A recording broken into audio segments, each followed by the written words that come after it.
Testing, 1, 2. Hey everybody, how's everybody doing today? Welcome to my Sunday live stream where we talk about photography and answer any questions you might have, and mostly just to catch up and tell you guys what I've been up to and what you guys have been up to. Um, just got back from a photo walk this morning with the David Crooks meetup group, the Virginia Beltway Photography Club. I can never remember the name exactly, but it's good seeing everybody this morning. And I think, photo clubs really are, at least for me, it's been one of the best things I've ever done. It gets me out every week rather than staying home and doing nothing, I guess. But it's always a lot of fun and trying to capture um, new images because I've been going, I guess, 3 years, maybe going on my fourth year. So we go to a lot of the same places every year. Um, And occasionally there's some place I haven't been, but today we went to a place I haven't been there, I think, in a couple of years. Um, and it was nice to get back there. And I'll show you a couple of pictures I got from this morning from there. I captured, I guess, a few hundred images, but that's a little exaggerated because I was bracketing everything.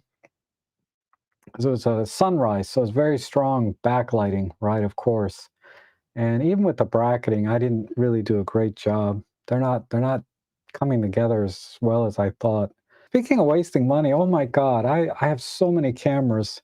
I've been sort of stacking them up to see what I can trade in um, and get some other stuff or sell and get some other stuff. And I thought I had reached the bottom of the barrel the last time I traded stuff in to get some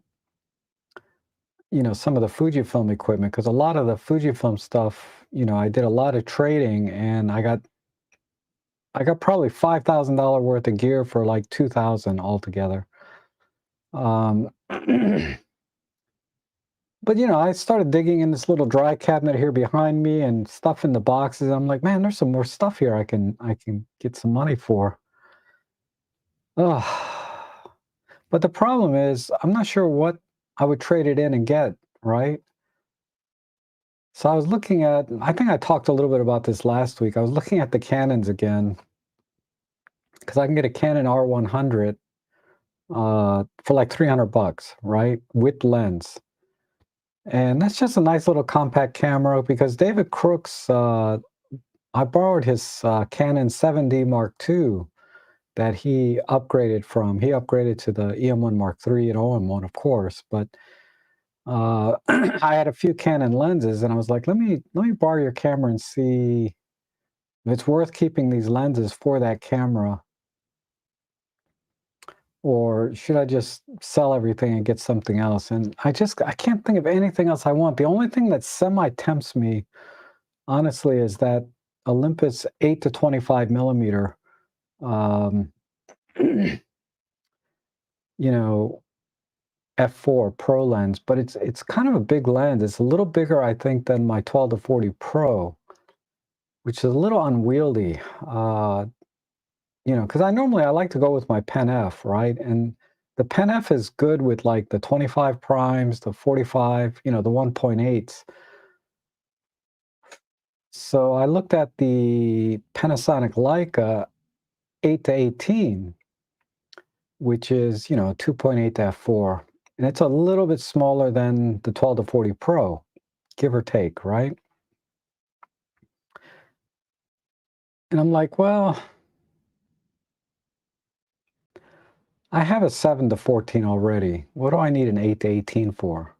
An 8 to 25 at least will give me more range, right? Than my 7 to 14. So I think I've kind of ruled out getting another lens because I got everything I want.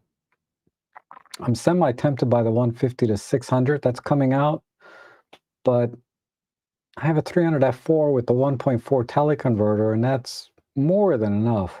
I get it. Some people want more reach, like David Crooks. He can't have enough reach, right? But I'm kind of like, if I can't get close enough, it's probably not worth taking the picture, because when something's that far away, you have to question, you know, all the overhead between you and that subject, right? If it's in the sky, there won't be anything in the way physically other than the air itself, right? And then you start getting distortions just because of the distance through the air. So there's so many things that just kind of, I don't know. I'll have to wait for David to buy his, and then I'll try it out and see. Um, but at 2,800 bucks, I'm not terribly tempted.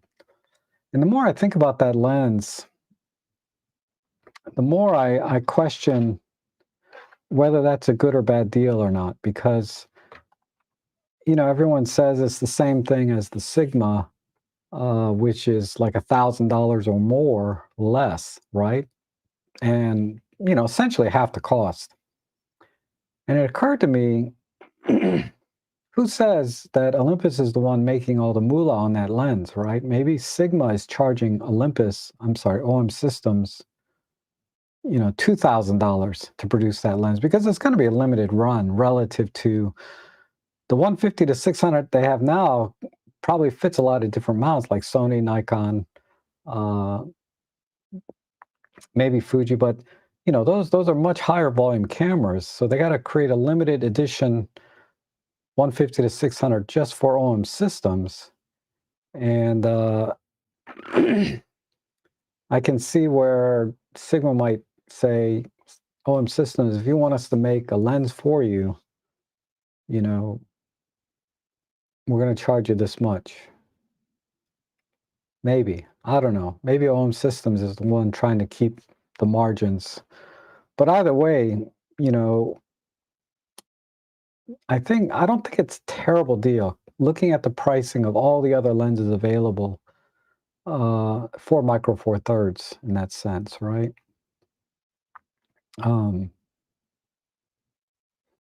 so I might wait. I might wait a little bit, but most likely I won't get it because the 300 f4 with the 1.4 teleconverter is such an excellent lens in combination that I can't imagine getting any better, right? Just like with the OM1, the Mark II comes out. I just can't imagine the OM1 Mark I being any better than it is because it's just so good now.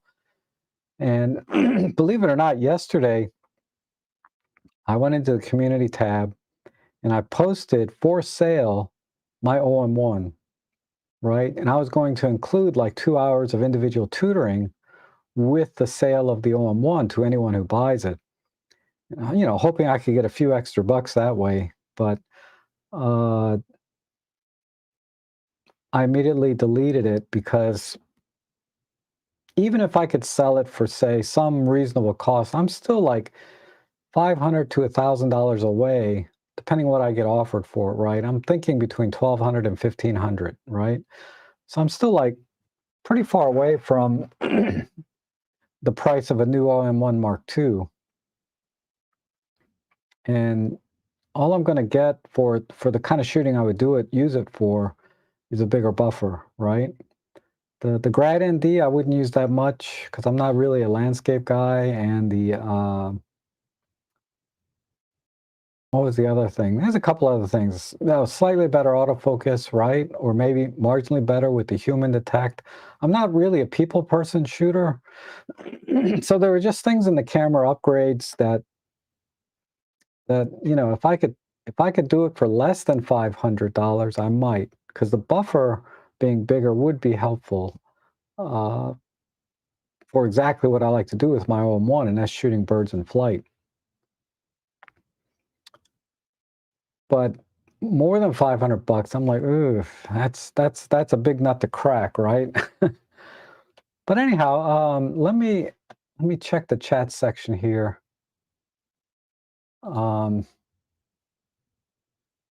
Oh, Robert, thank you so much, man. You are awesome. I really appreciate that. I tell you, man, I'm so grateful to all the donations and coffees and super chats that I get. It helps me out so much. Uh, and you guys should know I invest everything back into camera gear and everything into this channel because what I do in photography, I try to share here on the channel as well. So everything is going right back into what I do here. And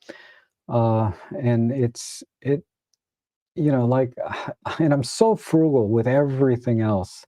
When it comes to gear and things, I kind of splurge, but I always look for a deal. I don't just pay full price. I always try to get the best deal I can. But everything else, I'm very frugal. As the people that went to breakfast with me this morning know, I took, like I said, I took all the creamer and butter that I could with me and leftovers, not just my own, but whatever else anybody else had, because I'm like, that's another meal, right? That's a whole nother meal that I could have without spending any money on you know kind of other things other than photography gear. And then the other David, another David there, David Teller was like, if you didn't go out to eat like this, you could use that money to buy creamer. And it was like an epiphany moment. I'm like, God, that makes a lot of sense. Why? I don't know why I can't look at it that way. But he's right. I might have to, and then it occurred to me that this is the first time David Tellett has ever gone to breakfast with us in the 3 or 4 years I've known him. I think this is the first time he's gone to breakfast with us after a photo walk. And I'm thinking, man, he must have a lot of creamer in his refrigerator. But anyhow, let's see if I miss any questions before I jibber jabber some more. Sextus, good to see you. John Follows, always good to see you. Sunny in Manchester. Yeah, it's really nice weather today. I mean, it's still cold. I think it's supposed to get up to 50 today, which is what, about 10 or 11 Celsius, which when I got into my house after the photo walk, it was exactly 52 degrees or 12 Celsius in my house. So I turned the heat on and I'm holding this mug to kind of get warm. Uh, it's up to about, it's 62 degrees now. So another few degrees, I'll be nice and toasty. But again, I'm very, very frugal with just about everything except when it comes to my photography gear and Ellie. Um, and I can be because I'm single, right? I can kind of pick and choose where I'm going to spend money. Let's see. It's like the brakes on my car need to get done, but I've gone 7 years without touching the brakes because when I drive, I'm very conscious about how hard I push on the brakes and making sure I slow down long before a stoplight or stop sign so that I don't have to push the brakes too much. Because I want them to last as long as possible. Because I heard something once that has stuck with me forever. And this had to do with tires.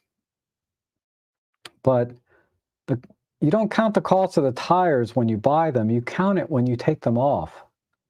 And I said, that's so true, right? It doesn't matter really how much you paid for it when you got it. It's how much how long did they last, right? That's when you count the value of the tire.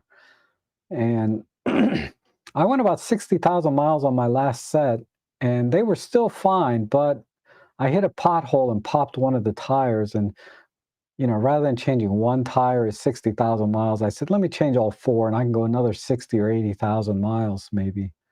And again, I'm also very conscious of my tires. I'm like, I don't take any turns too hard because I don't want to wear off the rubber. Anyway, well, I don't know why I'm talking about my car, but um, that's just my way of thinking. And I'm same way with a lot of photography gear. I always try to find a bargain, like a Canon R100 for 300 bucks with the lens. That is a deal. It's such a good deal. It's hard to pass up. And then I'm thinking, I used to have an M50 Canon that sat there in the shelf for 2 or 3 years and did nothing. And I feel like this R100 would do the same thing. So I looked at the R50, then the R8. So I think what I'll do is I'm going to wait until I can get an R8 or an R5 at a super good deal, like super cheap. Right now, the best I can get on an R8 is about $1,000, and that's, for $1,000, there's a lot of Olympus gear I'd rather have. Like I wouldn't mind getting an OM5 or another Pen F, or when the Pen F Mark II comes out, things like that. Things that are much nicer camera. And speaking of really cool cameras, I've been shooting with this XZ2. uh, this is, I bought this for $99 about 3 or 4 years ago. Now they're selling for like $250. Price has gone up on these.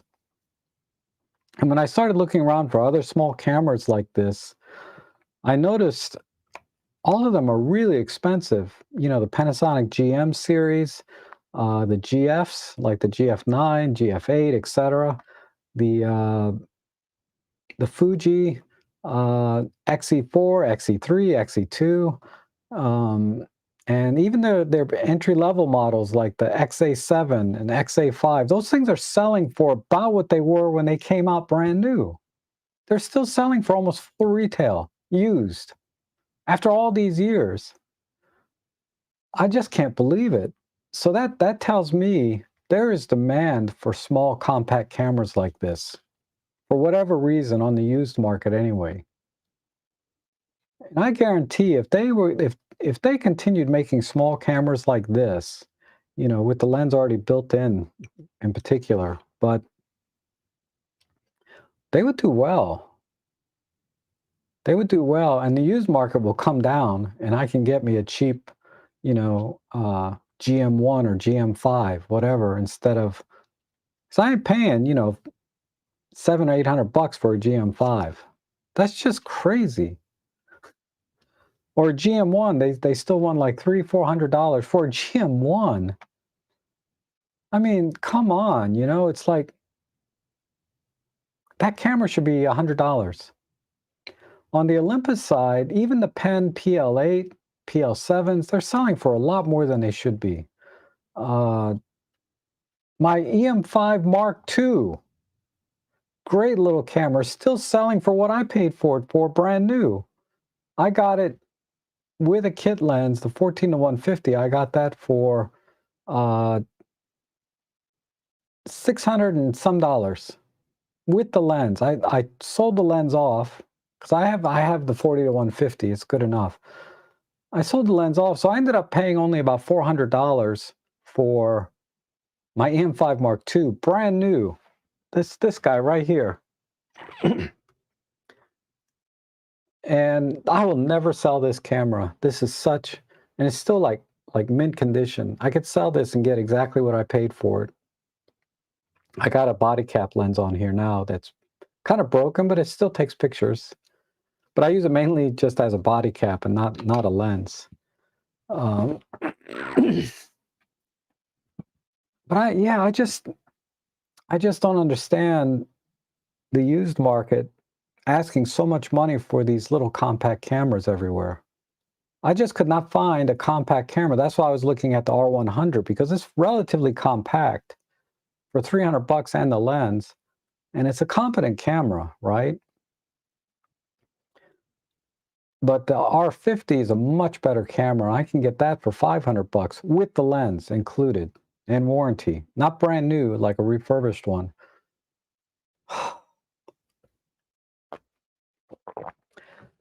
And I could use that to replace the webcam, my EM10 Mark II. Maybe. I really like this EM10. I use the EM10 Mark II for the live streaming, but the image quality is not as good as my EM5 Mark III. It's the EM5 Mark III is significantly better. So I would imagine the Canon R50 would be significantly better as well. Now you might question, why not just get another EM5 Mark III, right? Because I can get those for about $500, right?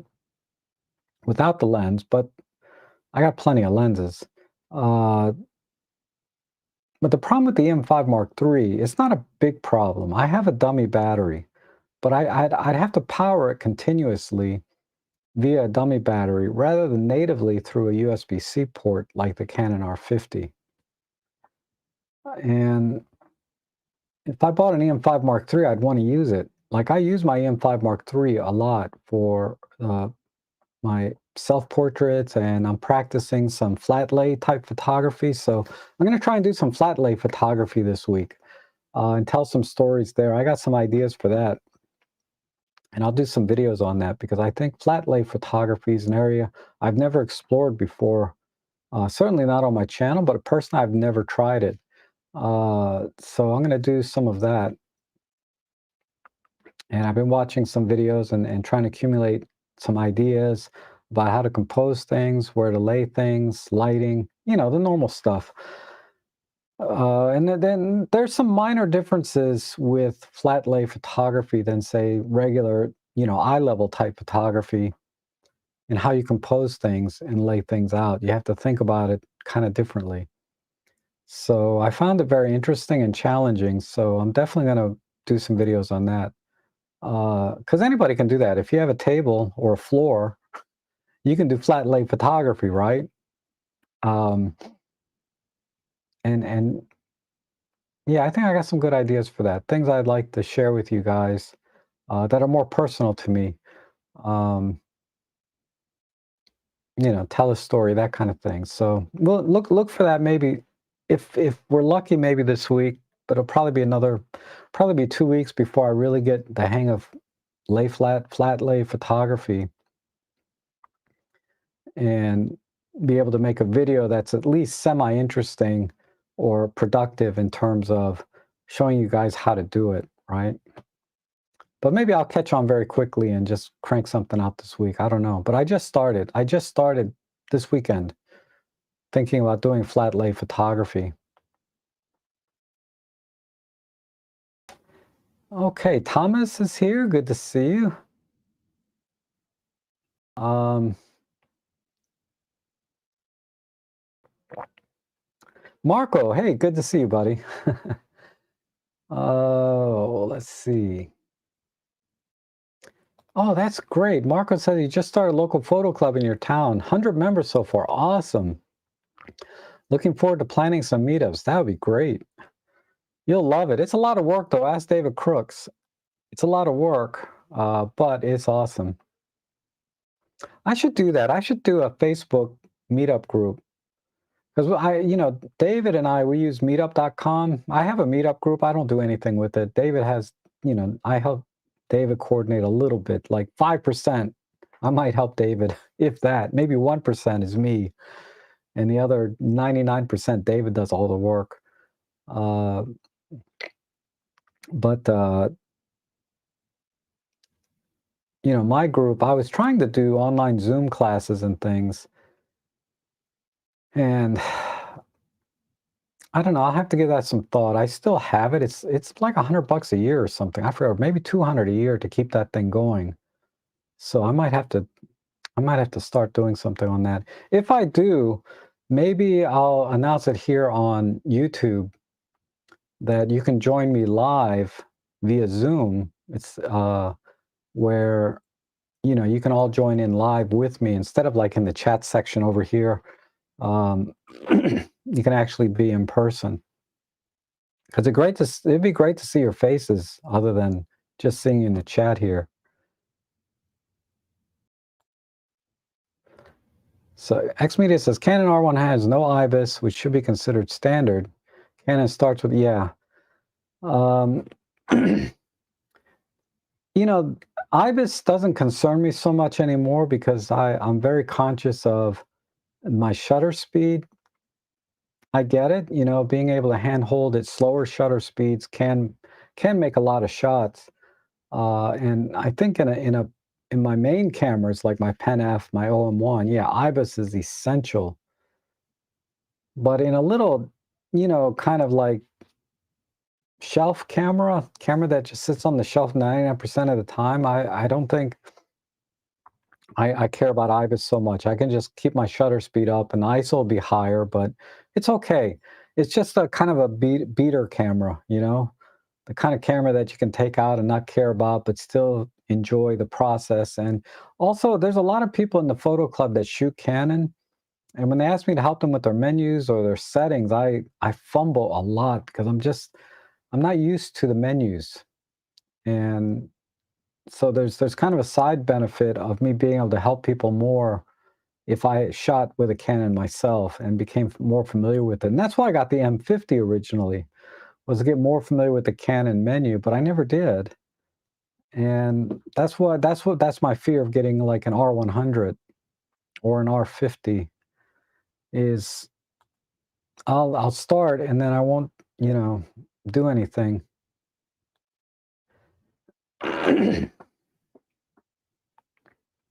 And Calvin Kendall, hello, good to see you.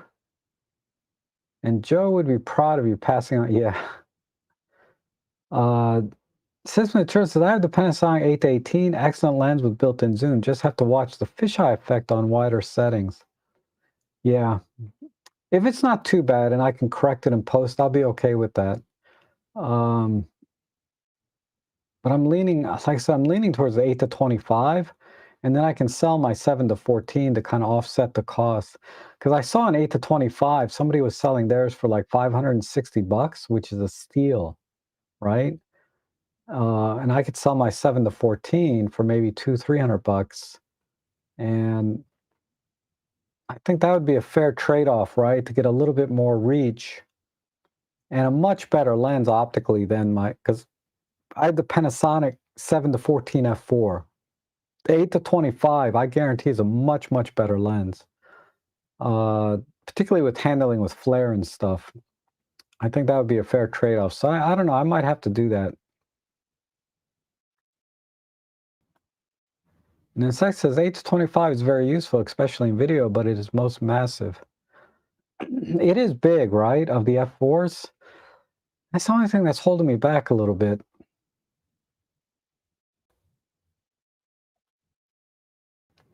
With the current camera market is best to keep any gear as the prices rise back up in day brands. We're releasing new gear left and right center, but now targeting specific buyers.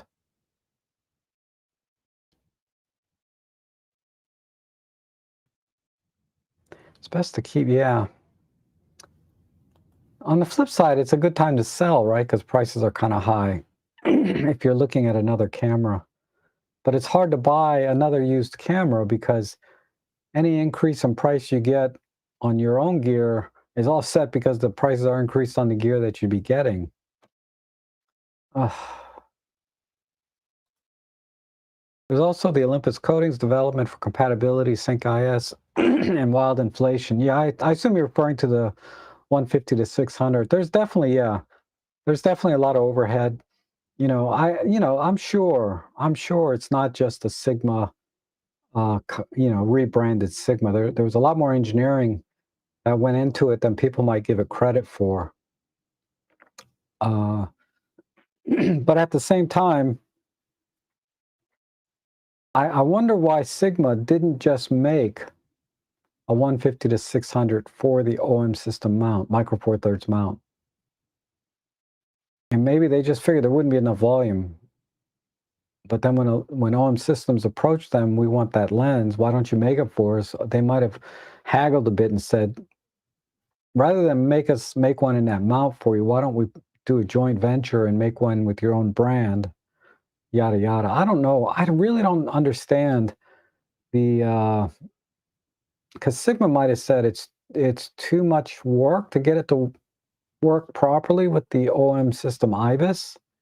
We don't have the expertise to do that specifically for your camera. And OM Systems, well, we could help you, but we don't have the resources to help you. But if we collab, I don't know. It's a really it's a really strange phenomena that a third-party lens manufacturer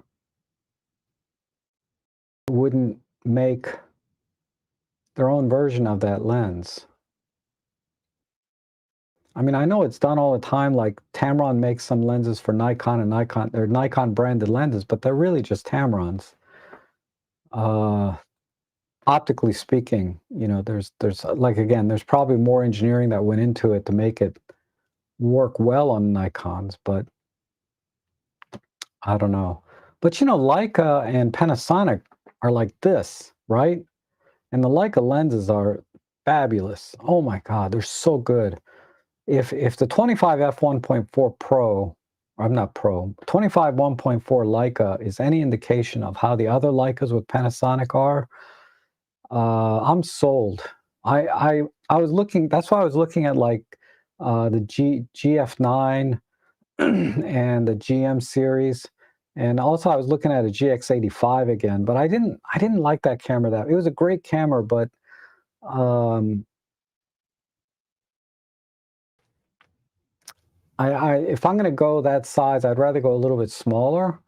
I didn't think the size versus image quality justified the difference between that and say a GF9. I get it. The GX85 has IBIS, but I wouldn't. IBIS is not critical for me in these kinds of cameras. Um, anyway,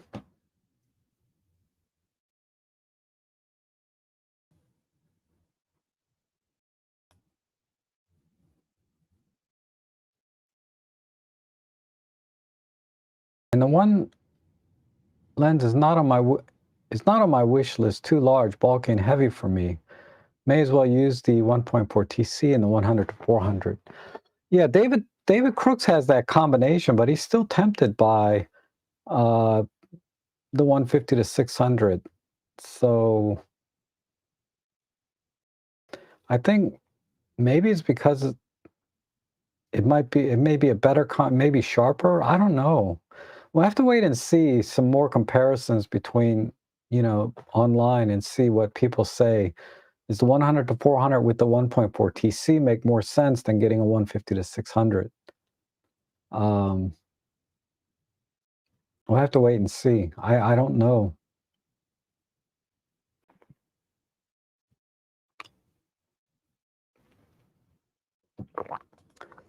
Oh, Alan, you got your 12 to 42.8. Really pleased with it, although it does seem a bit large on the Pen F. Yeah, I just said that, right? A few minutes ago that the 12 to 40 Pro is a little large, and that's what's holding me back from getting the 8 to 25.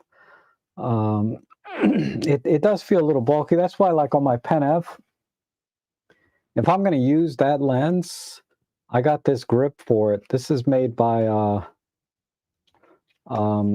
WePhoto or I don't know, but there it is. This is a pretty good grip. I like it because it's a full plate on the bottom, Arca Swiss, so I can mount this onto a tripod here, assuming I don't have a heavy ass lens on it. 12 to 40 Pro will be fine if you mount here. Uh, but yeah, 9 times out of 10, I'll take the kit lens out with the Pen F or the 25 millimeter, 1.8 or 1.4. But the 12 to 40, yeah, it's pretty rare I use that lens at all to begin with. The only time I use the 12 to 40 Pro really is when I do like event photography with the OM1. With the OM1, yeah, it's awesome. With the Pen F, yeah, it's a little bit bulky. A lot of people get along with it fine because really you're supposed to hold the camera by your left hand.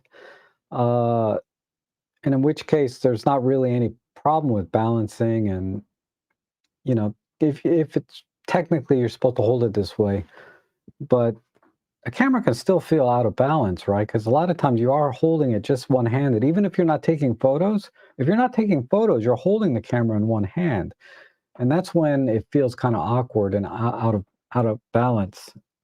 But when you're taking photos, it's perfectly fine like this, right? It's not a problem.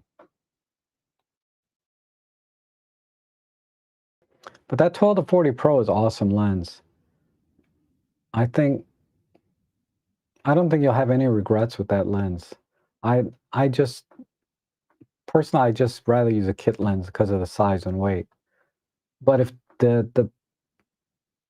the Pen F were my only camera, I would probably get the 12 to 40 Pro. But because I have, a few other cameras, like the OM1 specifically that I use it with, I'm okay with the 12 to 40 Pro. But on the if dependent for my only camera, I would definitely still get that lens because the image quality and that extra stop of light that you get, say versus the 12 to 45 Pro, is a big deal. And good morning, Darko. Good to see you. I'm doing well, thank you. And I'm thinking of getting a pancake lens for the Z50, but it would have to be like a 10 or 8. You inspired me with the Brighton Star. Yeah. So if you on the Z50, if you want like a 28 millimeter field of view, obviously you would need to get a 17 or 18 millimeter lens. And those are plentiful. A good lens to look at is like the Sigma or Tamron. They have like a 17 to 28 or something. They have an APS-C lens that's pretty small and compact, and it's an f2.8. That's a lens to consider rather than getting a prime or a pancake. Because once you start shooting at 28, you want to shoot at 24. And if you're shooting at 24, you might want to try shooting at 20 millimeters. Hence, that's why you're looking at the 10 millimeter and 8 millimeter. I haven't seen any pancakes I haven't really been looking for pancake lenses for for a Z50 or Z mount, but those have got to be far and few between. I think a 2.8 zoom lens from Tamron or Sigma would be. I think you'd be happier with that choice long term. I mean, it's there is a lot of merit to just getting a prime and shooting with that prime when you go out, so you can concentrate on working with that focal length and and enjoying all the benefits of using one focal length when you're in the field, because you do ultimately take better pictures when you don't have options to zoom, right? And you get better and better. But because I was trying to find some wide angles for my Sony camera. My kit lens came in for my Sony, the 28 to 60 kit lens. I haven't shot anything with it other than, like my living room. I haven't taken it out into the field. It just came in yesterday. But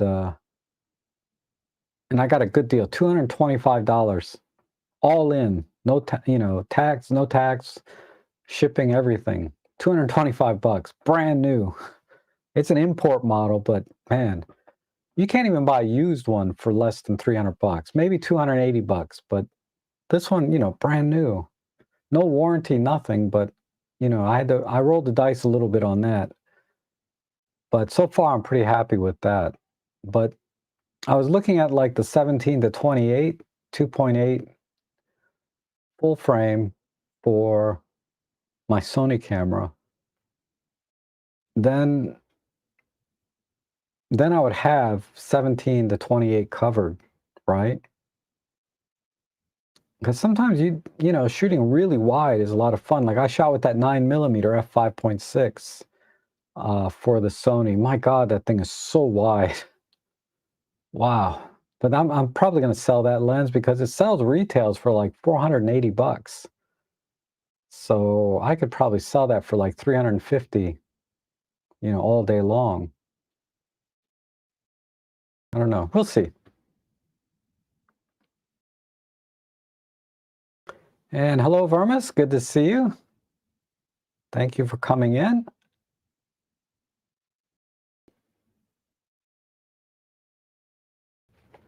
I'm just going through the chat.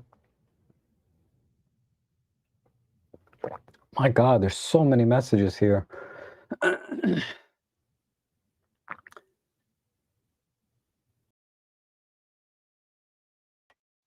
Wow.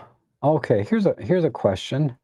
Man, it's 12:50 already, and this is from 12:15. Okay, well, I started about 12:15, didn't I? Thinking of trading my Panny G9 for the G9 Mark II, particularly in view of excellent video capability. I would do it in a heartbeat. That G9 Mark II looks awesome. I had the S5, which had the same body, I'm not crazy about the ergonomics of the S5. And I imagine the G9 is exactly the same, maybe a few grams lighter, if anything. Um, but a lot of people like it. They think it's very comfortable in their hands. So I don't know. There's that. But when you think about the video capability and the photographic capability of the G9 II versus the G9, I don't think there's any question in my mind you should upgrade. And you can find them like used for like 1,200 bucks, 1,300 bucks. So you don't need to pay 2 grand. So you could sell your G9 for about 500 or 600, drop another 700 or 800 and have a G9 Mark II. And that's not a bad deal, considering you probably had your G9 for the last 5 years or so, right? I mean, I'm not tempted by the G9 personally because, I have the OM1, first of all, but also because I didn't think the handling was great. So you might want to handle it first and see what you think. If that's a deal breaker or not. It shouldn't be a deal breaker. I don't think that the ergonomics were terrible, but they're not anywhere near the OM1, which I'm sure you're aware you have an OM1, and you have the 150 to 400, which I'm jealous of. One day, one day.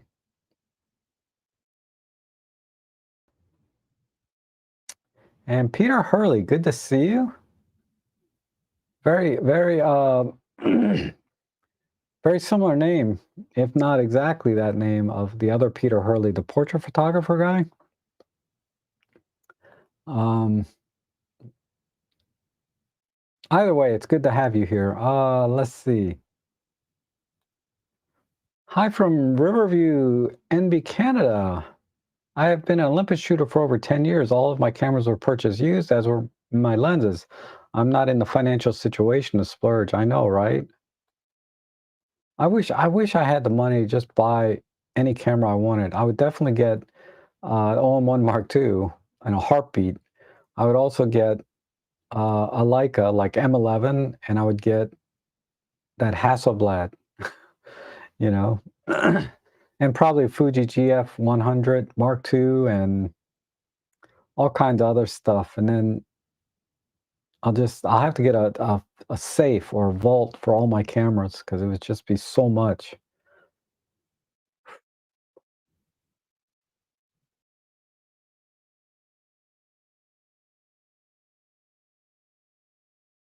Wow. Why does the chat keep jumping up and down? I was at 12:15. Now I went back to 12 o'clock. Uh,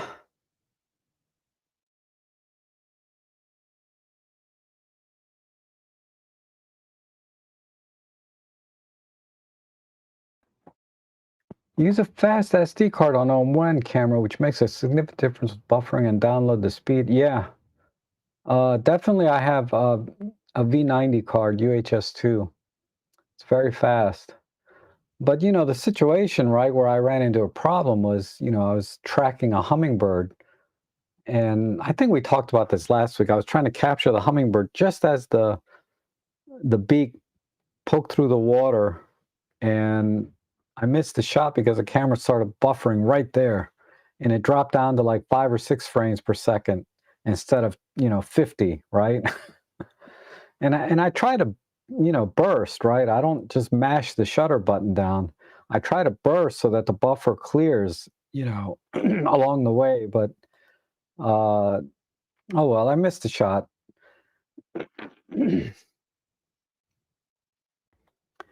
And Bauman says, is there a significant difference in IQ between the Ollie 100 to 400, the 150 to 600, or the 100 on the 100 to 400 range? They're both made by Sigma.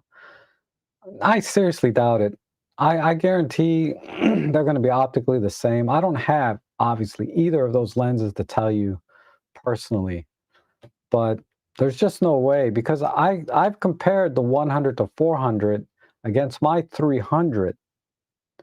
The 300 is a tiny bit sharper. I mean, just across the board, it's a sharper lens, but you have to pixel peep a lot to see the difference. And but the main advantage of the 300 f4, and why I went that direction is because of that extra stop and a half of light that I get when I'm shooting birds in flight. And that's a big deal to me, being able to shoot at half the ISO, you know, versus say getting that flexibility of zoom and reach that the 100 to 400 would give you. The trade-off is I wanted to gather more light. Um, that's offset a little bit because I have the teleconverter on it now. So I'm at f5.6, I think, with effective 400. I'm now at 420 millimeters at 5.6, which is pretty much the same as the 100 to 400 at this point. But the 300 f4 is still optically a better lens, and it's faster. I can shoot 50 frames per second with that lens. And it's stabilized, and it's much more stabilized. The sync stabilization with the 300 is really good. But your question specifically about this 100 to 400 versus the 150 to 600, I can't imagine there be any difference. Um, not enough that would be the decision maker. The decision here is: do you want to spend 1,500 or do you want to spend 2,800? Right, whatever the price difference is for that extra reach. And I would argue a lot of people would want that, right? Because having that 600 millimeters is not just about capturing things that are really far away, but it's also about making sure you can fill the frame even when things are close, right? Because if you can fill the frame with a small bird that's maybe just in a tree in front of you, uh, going to 600 millimeters would be awesome for that. Because now you're not dealing with atmospheric issues and other like humidity or whatever.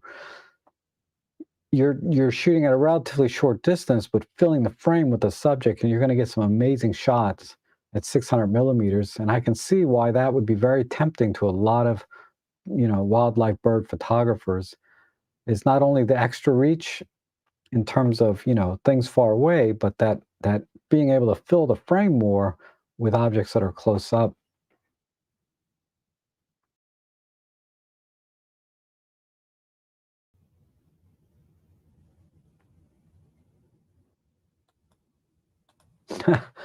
Vermis is using the 12 to 40 on a PL6, man. That lens weighs more than the camera, I think, right?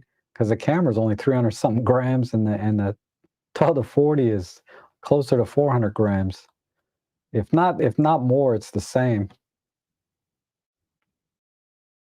But again, it's all about properly holding the camera in your left hand and using your right hand to just fire the shutter. Then there's no problem with balance and all of that.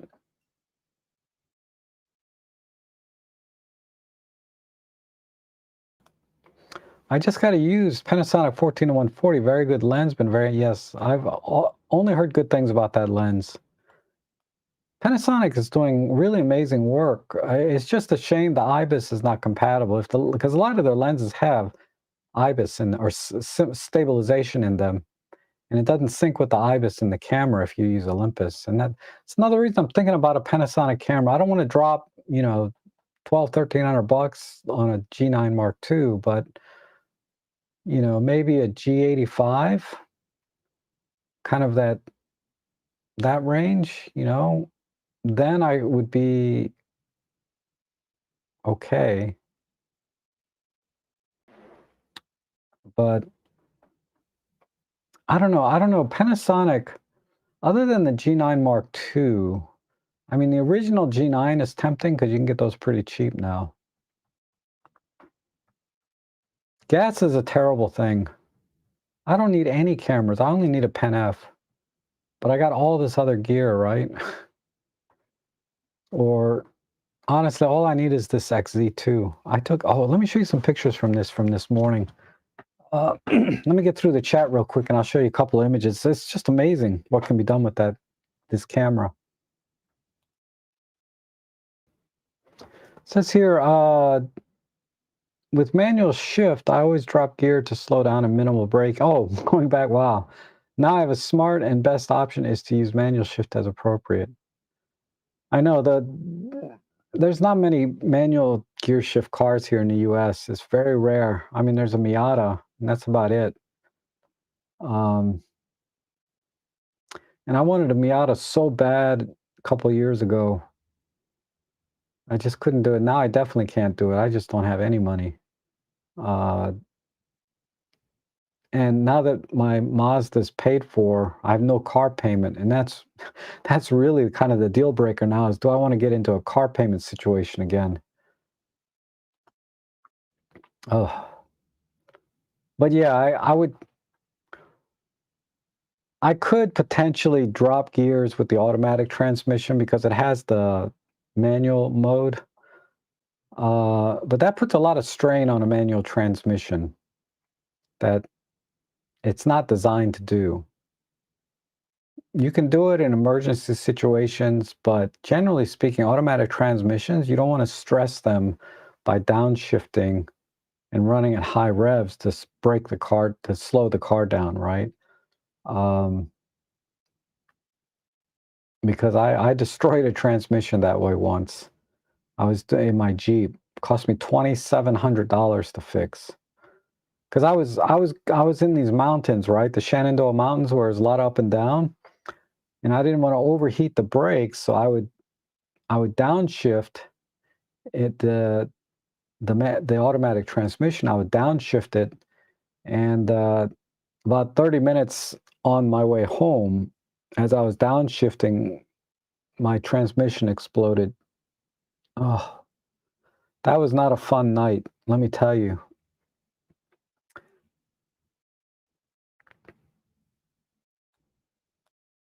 And the XZ2 is a fantastic, beautiful, rare piece of it is. I discovered it has an ND filter built in, which I could have used earlier when the sunrise was coming. I didn't figure that out until the sun had already risen and the light was kind of already pretty normal at that point. But next time, maybe tomorrow morning, I'll get some better shots with this. I got good shots today, but I think I can do better tomorrow. Because I like to bracket high dynamic range scenes and then, do exposure blending later.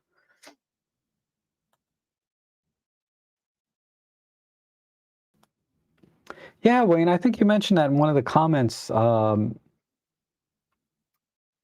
XC1, it has the CCD sensor, but it's not as good. The noise performance and everything is much better on the XZ2. But it's, if you can find one cheap, it'd be fun to have both, right? I wouldn't mind having an XC1. I do have a few CCD cameras. I have a modern CCD camera. It's my Canon ELPH 80, I think. This little guy. The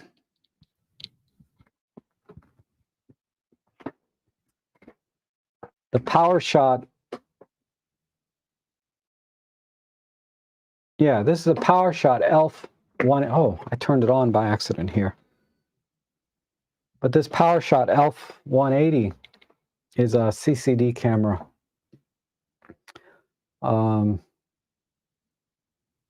It's got a memory card in it. No memory card, but this only shoots JPEG is the problem, right? Unlike my TG5 and my XZ2, they shoot RAW. This only shoots JPEG. So that's why I don't really take it out as much because I like to edit my images now. Since using Photolab, I edit everything now. It used to be I would shoot a lot of JPEG because editing didn't really yield me much better results than the straight out of camera JPEG, to be honest. But with Photolab, I've really gotten a feel for it, and the output from Photolab DxO is amazing. So I post-process everything now.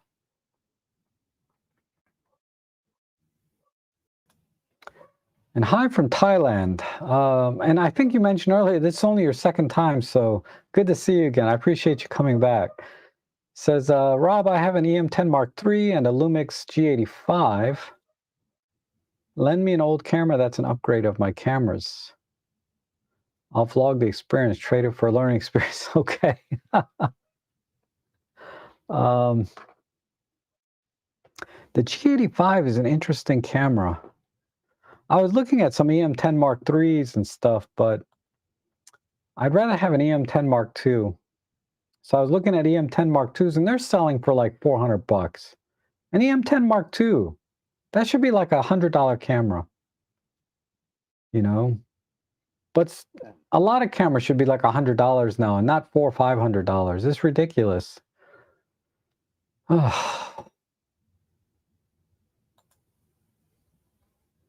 Yeah, the GM ones on eBay and shit. Yeah, it's crazy, right? 300 bucks, 300 pounds. It's just insane. And I was looking for an XT3. Uh, I like to look at that camera. The ergonomics are not, I'm not crazy about the dials on top, but the overall look of the camera, it's very vintage, right? I really like that. And I thought I could get one of those cheap, 400 or 500 bucks. No, double that. Like 800 bucks for an XT3. Like, are you kidding me? Oh, so I'm gonna have to wait.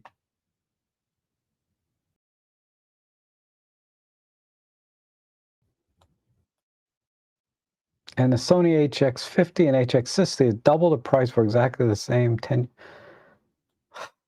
Yeah.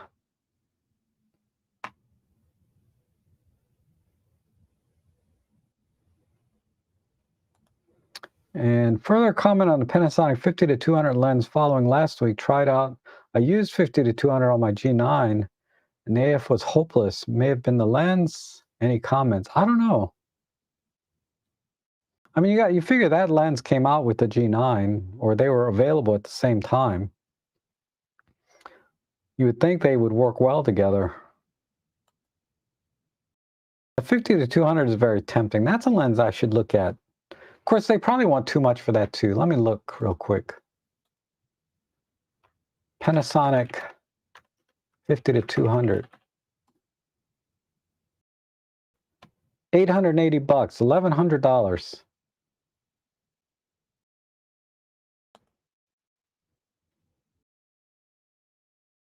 But that one's in good condition. I want one in excellent.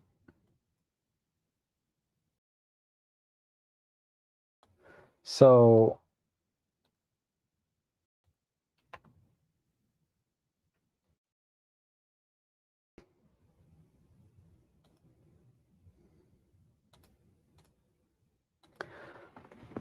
so I'm looking at this one, right?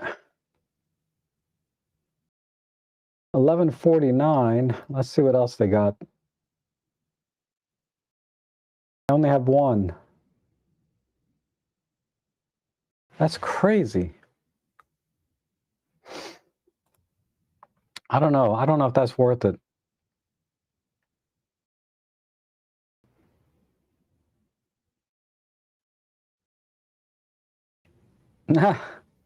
Why would I read that? I'm reading it, but I'm not confused. Curious why I would want to read that. All right, Thailand, thanks for coming in. I appreciate it. Hopefully we'll see you again next week.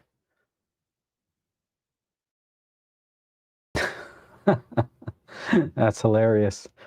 I've been advised by doctors not to show my face to avoid panic. Oh my God.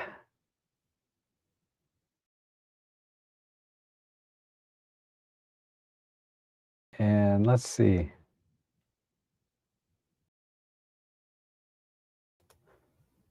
With the X100 series, Fuji succeeded where Olympus failed with the Pen F having a long-term strategy. Olympus should have continued with its strengths, compactness.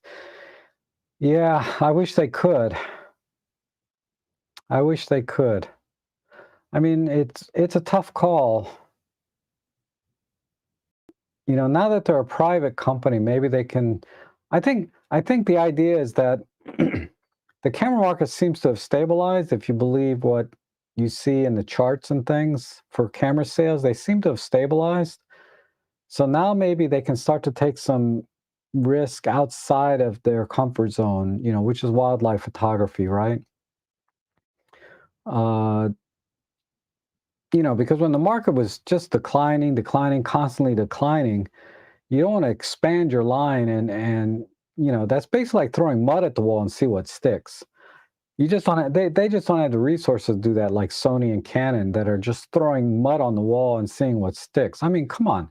R100, R50, R10, R10, R8, it goes on and on. Then Sony 6100, 6700, A7 IV, A7R4, and then the ZVE1, ZVE, they got they're just throwing mud at the wall and see what sticks. I don't think OM System has the resources to do that, because if something fails, it's going to hurt them significantly. So they need to focus on things that cell phones cannot do, right? Cell phones are not for wildlife, birding, macro, that kind of thing. Just you're not going to do that with a cell phone. Um, so they need to focus on that, and I think that's what they're doing, right? But if the camera market stabilizes, where they can calculate their risk, right? They can say, okay, we predict the next 5 years the camera market's going to be stable. We'll budget this much for our core competency or core key advantages, of wildlife, macro, landscape photography, and we can budget this much for. Let's see what we can do in the Pen F series, the street photographer. What can we do for the portrait photographer? What can we do for um, whatever other genre, right? But street seems to be a big one, and portrait, right? Or maybe let's make a video-centric camera, like Panasonic has. So they might be able to kind of expand a little bit into once the market's a little more predictable. But I think their business decision, when I look back, I'm thinking it's probably because they just don't have the budget to fail, right? They can't release a camera, have it fail, and not hurt them significantly. So it kind of makes sense, but hopefully if the market really truly stabilizes, they will try to budget for, they know how much they can budget. They can say, okay, even if this camera fails, we'll be okay, right? We'll break even. We might lose a little bit, but it's not going to destroy us, right? Uh, just my thoughts. I don't know.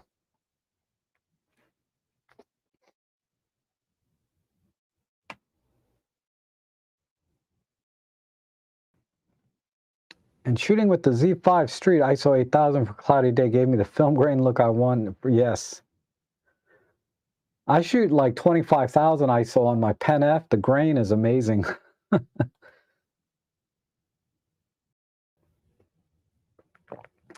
And let's see. I want to capture lettering on a small display. The problem is that some pixels don't show up. The letters are made up from small square pixels. What is the problem in this case? My guess is maybe the refresh rate might not be in sync. So that would be my guess, because your screen is flickering, right, on and off at a certain frequency. Like in the US, it would be 60 hertz. And it's possible that's what's going on. So what you want to do is try different frequencies, or better yet, there should be a setting in your camera. Most of the Olympus cameras, not all, but most of them have the anti-flicker mode. Put the camera in the anti-flicker mode, and then also shoot a mechanical shutter instead of silent shutter, and see if that helps. That should do it. And then try different shutter speeds, like in round numbers. Do 40, 50, 60, 125, 200. Just try different shutter speeds and see which one gives you the least amount of missing pixels. That would be my best guess. I mean, I'm just guessing though, but I think that's what it is.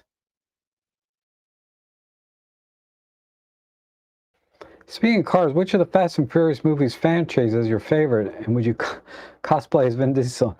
I haven't watched any of those.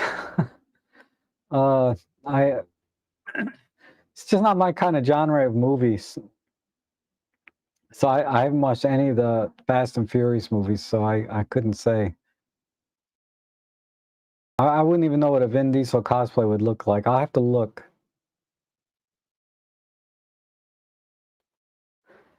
Have you seen the new God Ox? Yes, I want one so bad.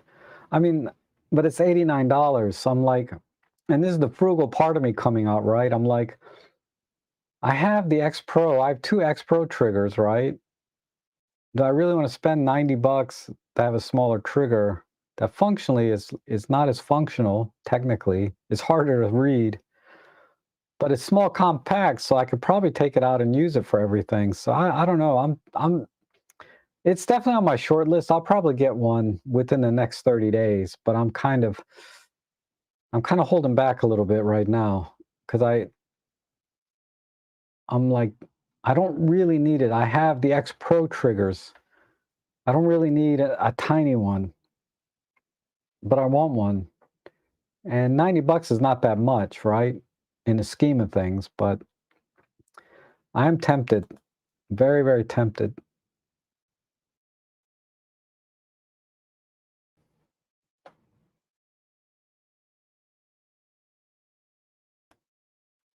And Eric, hey there, Eric, how are you?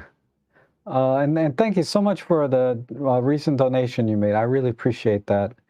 Uh, Rob, I did pick up the 45-1.8 Olympus lens Thursday, but there isn't jack to take photos of it. Yeah, at least nature-wise. I used it to own it in 2013. The same with the 17. Both are great.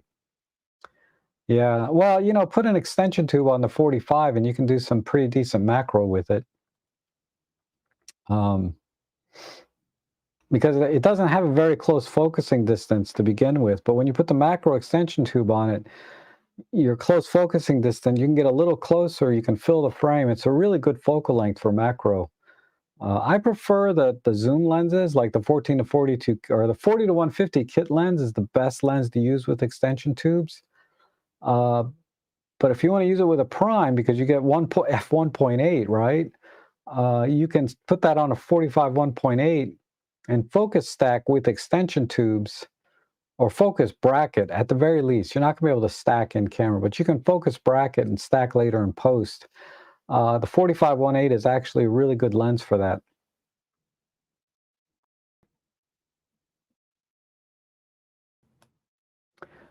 Where do I look for the best used cameras? I usually look on MPB and KEH, and then for MPB, I'm fine getting any. Okay. I think I've only bought one thing from KEH, and I haven't bought anything from MPB. I usually go to my local camera store, but that said, I price shop those two places, and I look for excellent or like new, and I see what the prices are.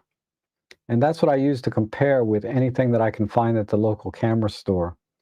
So to give you an example, the 25 millimeter f1.4 Leica that I bought, my local camera store didn't have it for the longest time. They had it once a while ago, and they were asking significantly more than what I could find it online for at the time. But then when I saw they were priced about the same as what I could find online, then I had no question buying it from them. Like right now, I'm looking at the Tamron, I forget now. I think I wrote it off. I'm looking at one of the Tamron lenses, and they have one in stock, and they're asking about $100 more than MPB that also has the same lens, but for 550 bucks, and the local camera store is asking 650 bucks. So what I do is I print those out and I bring it with me and I show them. I said, can you match their price? They don't match used camera prices normally, but they try. I usually at least get some discount, enough that I feel comfortable buying locally, so I have it in my hands. Uh, and I'm supporting my local camera store, which I always try to do first. But that's what I do. I check MPB and KEH for pricing. With eBay, the trick is you want to make sure that they have a 99 plus, like 99.8, 99.5, anything over 99% rating. And they have to have a few hundred at least, not like one or two ratings or a dozen ratings where they have 100%. You want to find people that have hundreds, if not thousands, of reviews and the rating is 99 plus. Number two, you want to make sure that they are a, what do they call it? Preferred? What's it called? Let me go on eBay real quick. I'll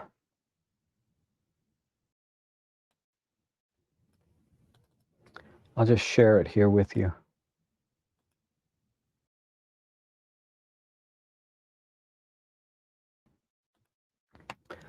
So let's say I'm looking for Fujifilm X-T3, and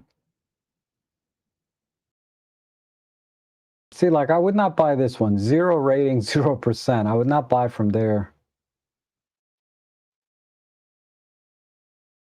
See, this guy has 1,700 ratings, 100%. I would seriously consider that. That's a good deal. I'll have to look at that later. Oh, here it is. If you see this, top rated plus, this is critical because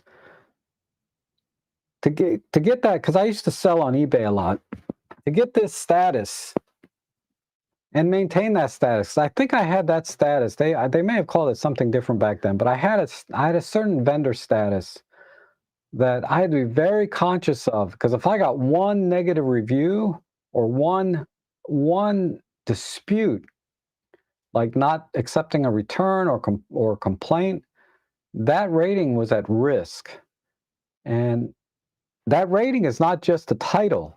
That rating gives you, as a vendor, certain benefits, like you pay a lower fee, eBay fee. So at the time, the eBay fee was like, I was paying like 5%. Now it's like 10%. It's crazy. But anyway, at the time I was paying like 5%. This was like 10 years ago.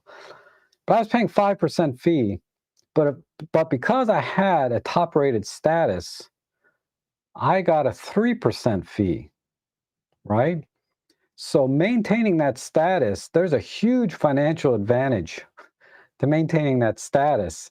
It's not just a title. So just imagine if you're selling, $10,000 a month in gear and you lose 2%, that's a couple $100 a month you're losing off just $10,000 in sales. And that's, that's 10,000 is not much on eBay, especially if somebody like this is probably I don't know who that is, but when you're selling cameras, $800, $1,000 a pop, you're probably doing 40, 50,000 a month. So now you're talking about like $1,000 difference per month in terms of commission that you pay. So anyway, long story short, try to buy from top-rated sellers first for used gear. Trust the rating that they give it, because if they get one complaint that they rated this camera if they said the camera's in excellent condition, you get the camera and it's not excellent and you complain, that puts their status at risk. And it's not a small amount. It could cost them thousands of dollars a month if they lose that status. So anyway, there's that. Another thing to do is click on this box here, sold, and then look at what the recent sales are for this camera. Like, look at this. Somebody bought, oh, that's an XA5. You want to look at these sell prices, what this camera was selling for recently, so that you can kind of gauge what people are actually paying for it. So I can see clearly $750 seems to be kind of the range, right?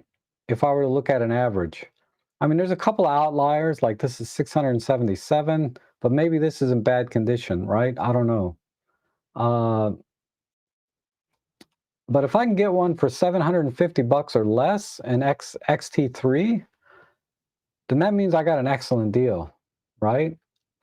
If I pay less than 750, like what did this guy pay? 677.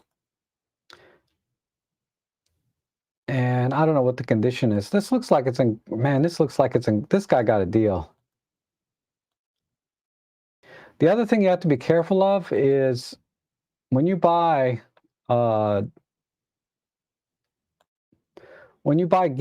cameras, particularly cameras from eBay, and it's a Japanese model, sometimes you can't change the menu to English. It's stuck in Japanese. So make sure that when you buy a camera that you can use it in English and you're not stuck in Japanese.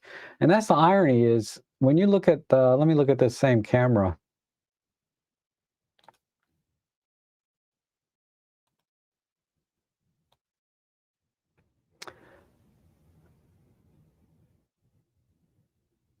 Okay, this camera's good. Let me bring up this screen again. This is a good example.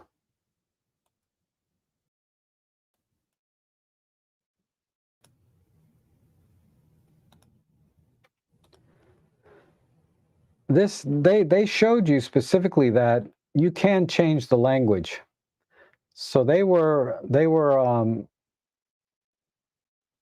were showing you that you can change the language from Japanese, Chinese, whatever to English. Um, but some cameras you can't do that. I don't know why. But if the vendor is honest, they will tell you in the description that you cannot change this to any other language. It's locked into Japanese. Okay, so that's that. So that's how I shop used cameras. Is I shop eBay. I bought many things off eBay uh, in the past, not recently. Like I said, I always try to go to my camera store first, and I shop MPB and KEH, and I look at the excellent or near mint, like new condition to compare prices.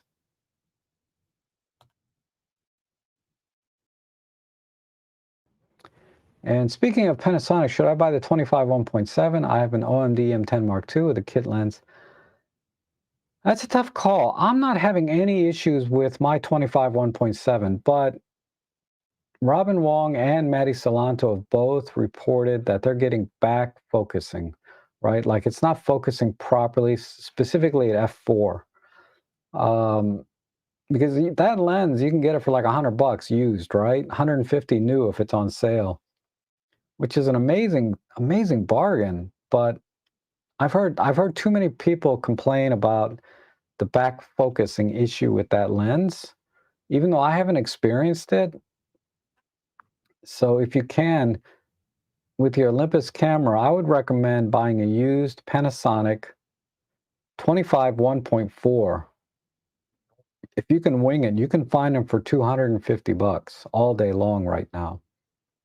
It's definitely worth every penny over the 1.7. So, if it's out of your budget right now, save up for it. If it's within your budget, go ahead and get it. You won't regret it, literally. I recommend it over the Olympus 25 1.8. Uh, definitely. Because the 25 1.8 costs about the same as a used 25 1.4. And you can find used 25 1.4s in excellent condition for $250.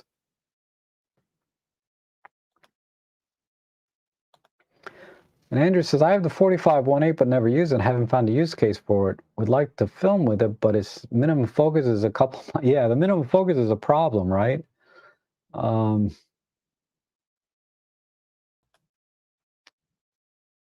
I mean, I like the 45 1.8 for street, actually, but I don't use it that much. I use it time to time for street, maybe a self-portrait, but I usually just use a kit lens for self-portraits because I'm in a studio with good lighting, uh, so I don't need to worry about the aperture and stuff or worry about depth of field, uh, because in a studio situation, you're using props and setting up backgrounds and things anyway.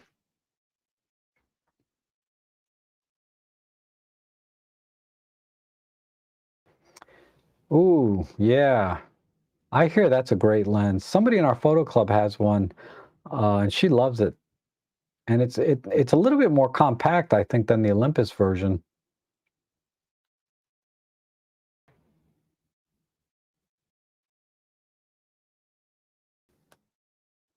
Oh, okay. So Marco's clarifying here.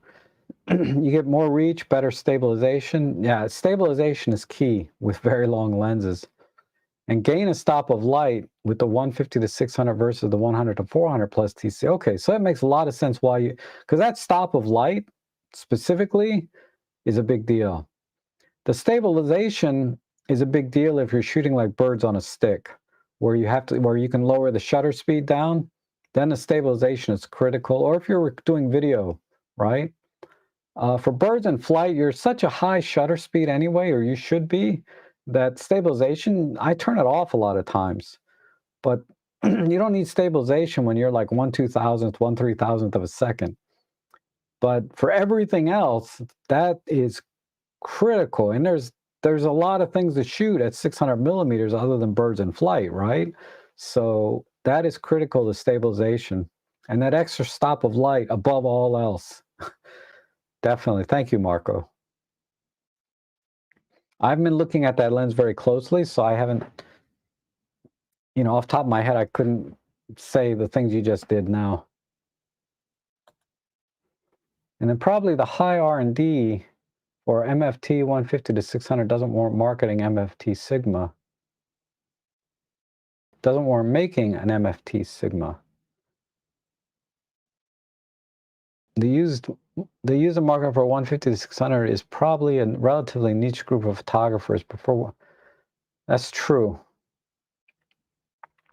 They have, most companies, they hire research firms, right? Marketing research firms to tell them the data that they need to determine what is the next lens or camera that we're going to market, and what niche are we going to market in, right? And what kind of photographer are we targeting? So they have these, most companies, they hire, they outsource the marketing research to tell them. And hopefully they're getting good data, right? Or they're getting good data and they're making good decisions, because you can get good data and still make a bad decision, right? Because you may not agree with the data 100%. You might think there's some anomaly here, whatever. But yeah, I think a lot of what John is talking about plays into the idea of, what warrants research and development, what does not. And that's usually because they outsource the marketing. And then Commodore is asking, do you have a tutorial about deleting multiple images at a time in a camera? No.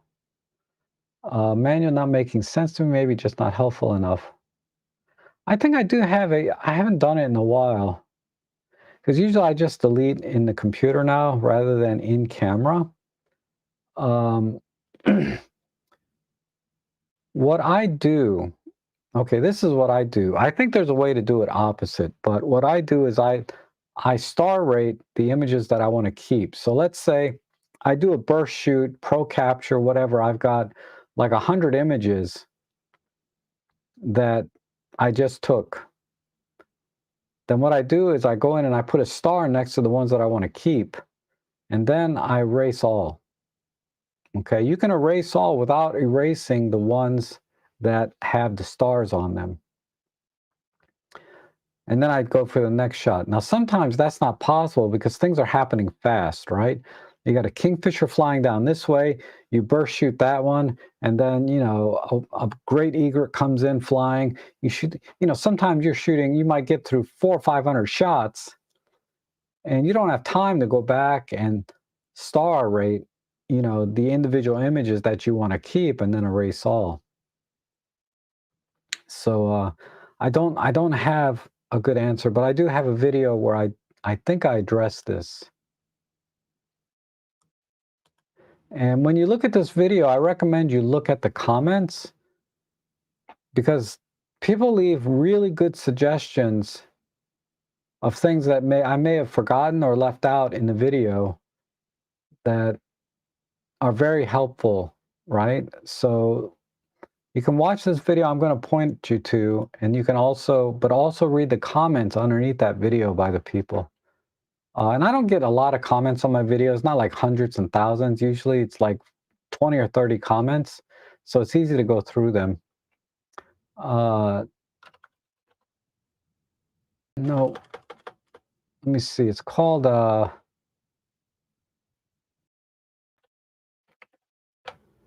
think it was for the M1 Mark III.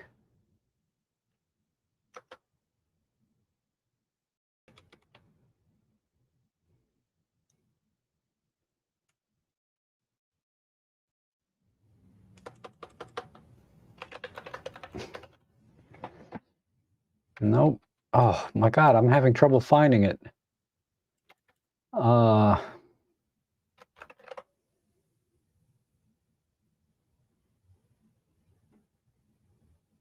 It's not that one.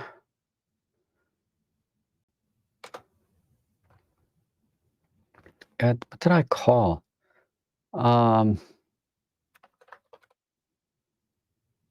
Here it is.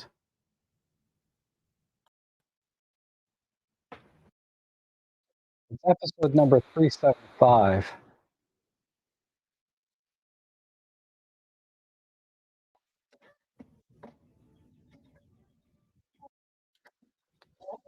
Um,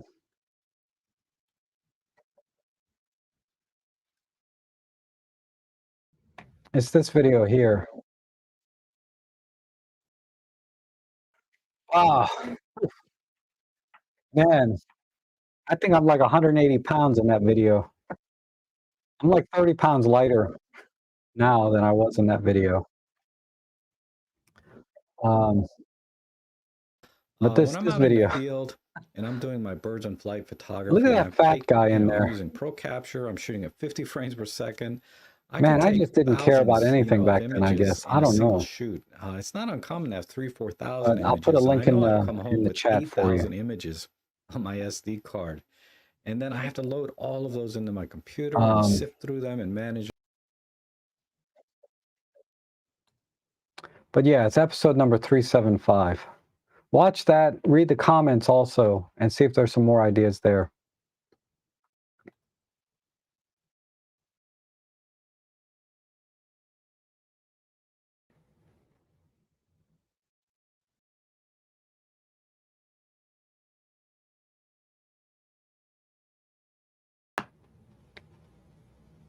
And then sometimes find KHMPB's price are very close to new prices, even higher if a sale is on. On the other hand, some great values on cameras a bit dated. Yes. Yeah, it's definitely a lot of shopping, right? So I usually do my due diligence and check KEH, MPB, and eBay. And then I look at my local camera stores, and sometimes I look at Adorama has really good used prices as well, if you're in the USA. And also B&H Photo, I check. B&H is usually more expensive than Adorama when it comes to used gear. But those are two more places I check too. Oh, Brian James is here. How are you? Good to see you. I totally agree with your methods of getting the missing details due to. Okay, good. Good to know. Like I said, I'm just guessing. I was just using my very basic knowledge of screens and things like that. But yeah, I think the key is mechanical shutter, anti-flicker mode. But thanks. Good to see you here. Brian James, if he needs an introduction, he has his own channel, That Micro Four Thirds Guy. Really great content, very down to earth. And he just talks to you a lot like during a live stream that I do. He just talks to you. So it's very relatable and very down to earth. I think if you guys connect with me, you'll connect very well with Brian as well. And the 50 to 250, yeah, a couple of people are mentioning that the 50 to 250 is coming.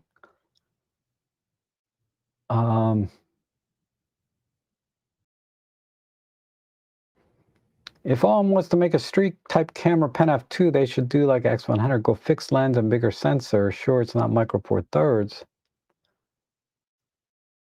That's a tough call. That would be risky, I think.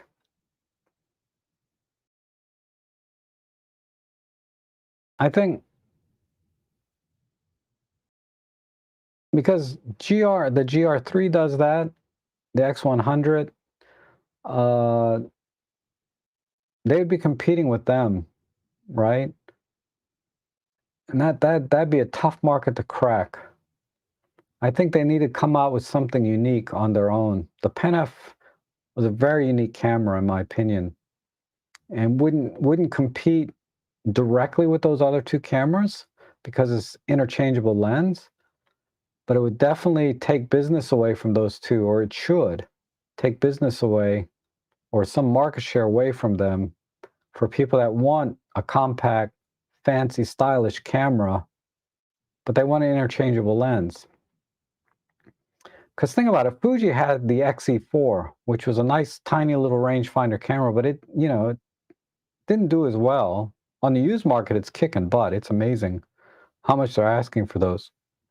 But for whatever reason, there's not as much hype around the XE4, XE3 series as there is like the X100, even though essentially it's an X100 with an interchangeable lens. So, I think Pen F OM system has to do something different and have their own style and do something just like everything in photography. You got to have a certain uniqueness about you to set yourself apart from the crowd. Like the GR3 and the X100 are very different cameras, but they're competing for the same market, street photographers, but they're very different. So there's people that are going to buy G100, I'm sorry, GR3 that would never buy a X100 and vice versa, right? There's people that are going to buy the X100 no matter what. So they got to find a market where people are going to buy the Pen F no matter what, and they're not going to care about the X100 or the GR3 because they want the Pen F, right? For its style, its unique features, etc. So I think that's going to sell the camera, not having a fixed lens and bigger sensor, because that in of itself puts it square head on with these other manufacturers. And I think that's all people are going to see. But I think if they stick with the interchangeable lens and micro four thirds sensor and add the amazing autofocusing and weather sealing and all the other things we want in a new Pen F, that will do better. Uh, but hey, it's just my opinion. One guy, one opinion, right? Maybe what you're saying is the way to go, and I'm totally way off base. But that's what I think. Imagine a compact camera with a fixed 20 millimeter and no LCD and only do still no video. Wow. Um, that feels familiar for some reason. Like, I feel like that exists. I don't know why.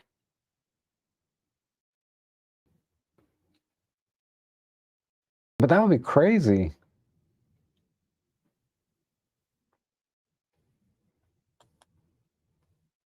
I can't imagine that doing well at all.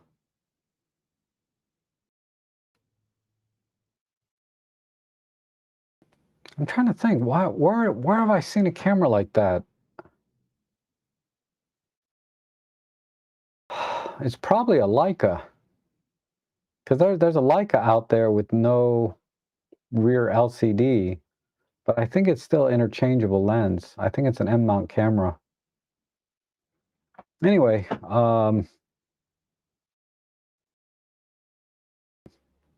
I think if we were in a market where cameras were selling like hotcakes, like cell phones are, you would see a huge variety of cameras, right? Because in a market where everything is selling, cameras are selling well, manufacturers can crank out all different kinds of cameras and they'll sell enough of anything to make money on it. And if they lose a little bit of money on one, this other one probably made a ton of money for them. So it all evens out, right?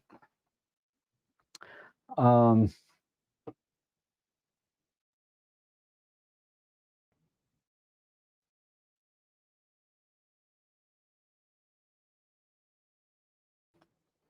MPB is wow, they sent you an old flip phone type of charger that had nothing to do with the camera.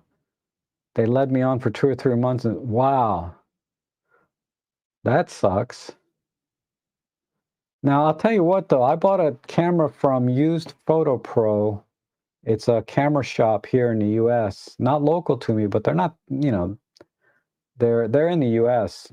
They have a real store But they sent me a dead charger with one of my cameras that I bought. I bought a something, I forget. It was like, I think that's where I bought my E500. But anyway, I called them up, and a week later they sent me a new charger, not an OEM manufacturer charger, but they sent me a generic. What they sent me originally was the OEM charger that came with the camera, but that charger was dead. The battery was fine, but the charger was dead. So they sent me another charger, no charge, uh, a week later. So I'm surprised MPB is treating you that way. That's bad. Like I said, I've never bought anything from them, so I'd be a little hesitant now.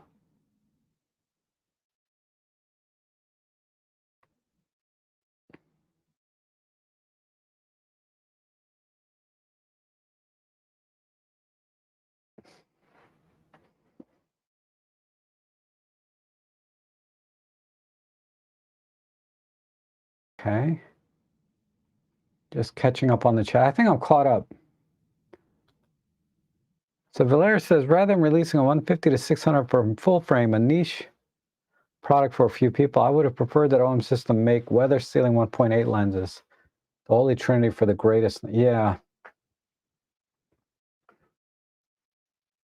Yeah, but all the primes, the 1.8 primes are not nature wildlife kind of lenses, right? The 9 to 18 is a landscape lens, so it makes sense they released that. And then they went super long, telephoto 150 to 600, uh, which is, wildlife, right? Everything in between is kind of like not in that niche, unfortunately. So we might have to wait a bit on the primes. Because I'm with you. I'd rather have some, honestly, I'd like to see more 1.4 primes. Because Panasonic's got that nailed. They got the 12 millimeter 1.4. They got the 25 millimeter 1.4. I'm sure they got others, but those two are very desirable in my opinion. And the new 25 1.4 is weather sealed. And I think the 12 millimeter 1.4 is also weather sealed. So they got weather sealed 1.4 primes. That's what Olympus should do.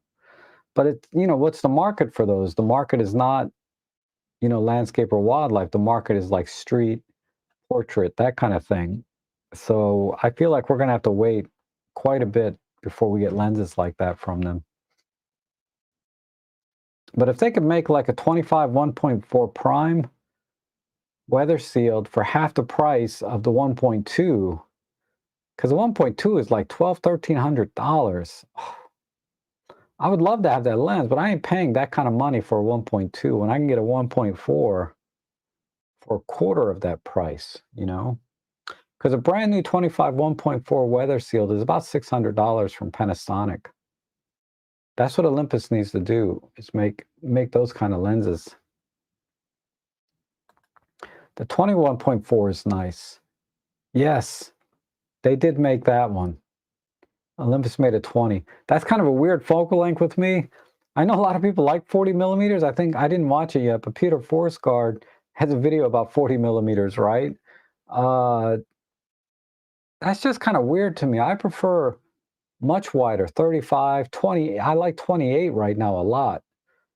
35, I like more than I do 40. I don't think I would like 40 that much.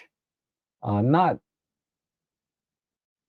I don't know. That's just weird. Meaning the 20 millimeter f1.4. That's just a weird focal length for me. That's why I've never bought the 20 millimeter pancake 1.7, because it's like, it's not quite 50. It's not quite 35. It's just kind of in between. That's my problem. Really, it shouldn't matter. You should be able to do photography with any focal length, right? You might prefer certain focal lengths, but if somebody gave me a 20 millimeter lens, the 21.4, and I can't take a good picture with it, that's not the lens's fault, right? It's my fault, right? It's just, I just find that a weird focal length for a prime.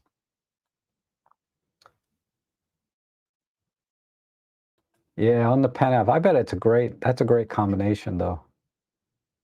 Fast 1.420 millimeter. Now you got me giving me gas to get one of those. Maybe I'll see what those are selling for. Let's see what those are selling for.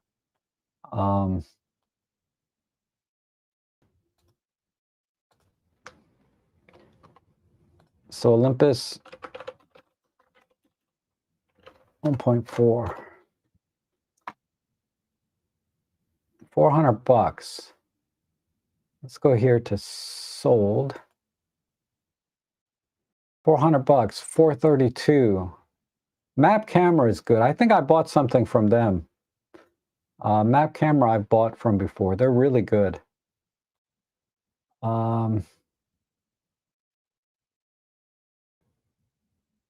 So mid to low 400s, right? For a decent one. Robert's Camera is a good company. Used Photo Pro, that's their online website. They're a very good place to buy from. This is the same people that when I called them about the charger and told them it was broken, they sent me another one a week later. No question, you know. So we're in the low 400s for a 20 millimeter. That's pretty tempting. Problem is I have the 25 1.4, so I just can't imagine using this lens now that I have that. Okay.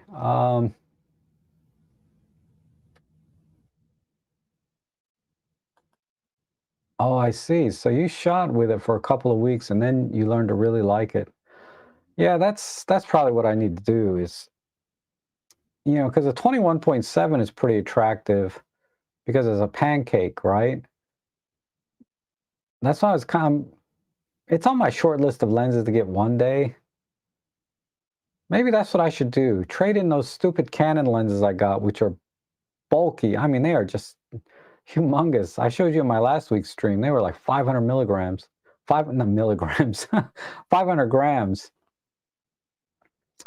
for a kit lens. It's crazy. Anyway,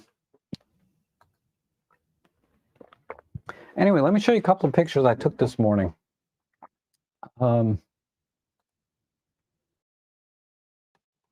With the XZ2.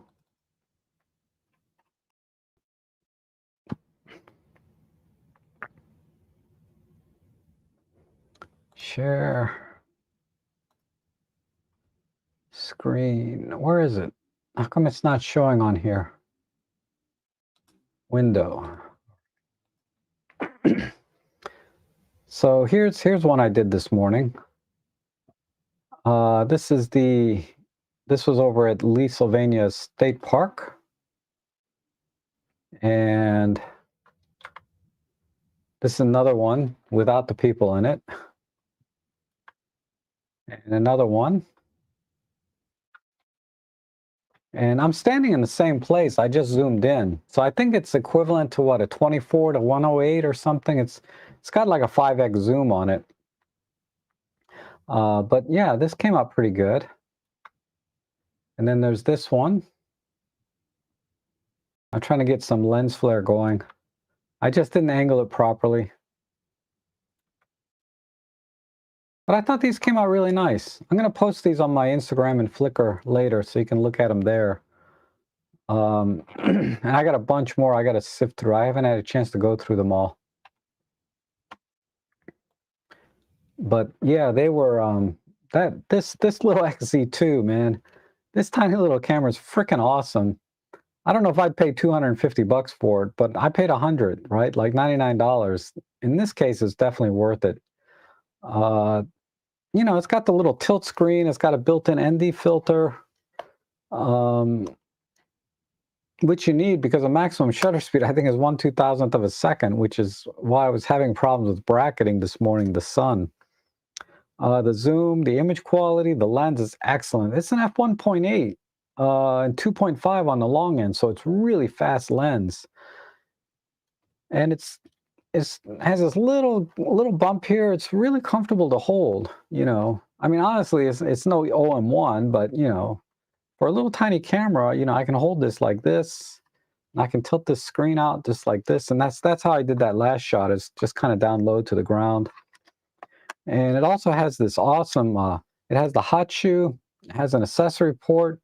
So if I wanted to add a viewfinder, ooh, they have a viewfinder at the camera store used. I should go get one for them. I'd never use it, but you know, gas is so terrible, right?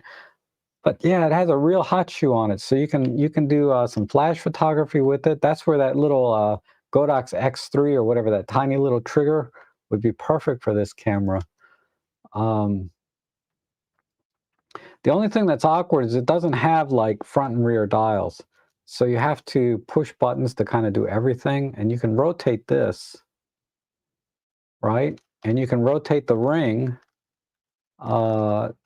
This can be programmed to be zoom or control the aperture with a little flip of the switch. So if I want to do zoom, I flip it this way. If I want this ring to control the aperture, I flip it this way. So it handles really beautifully.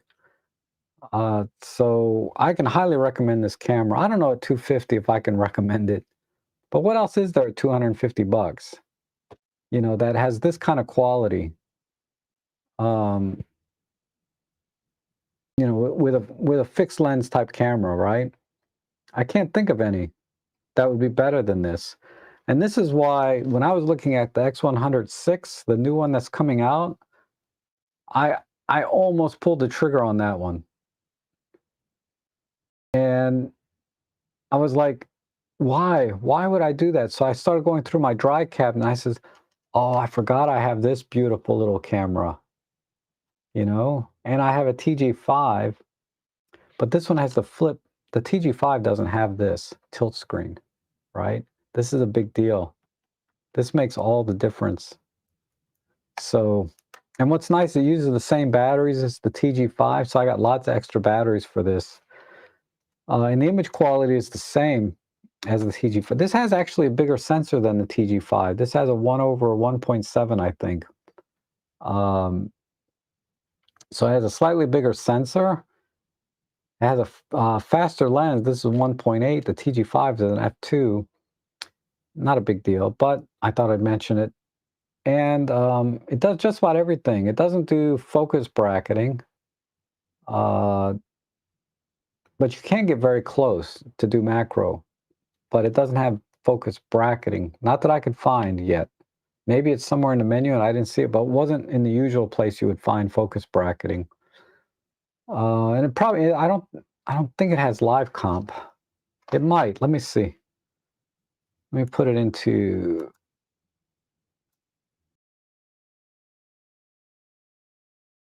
How come I can't change the shutter speed? Is it the wheel? Yeah.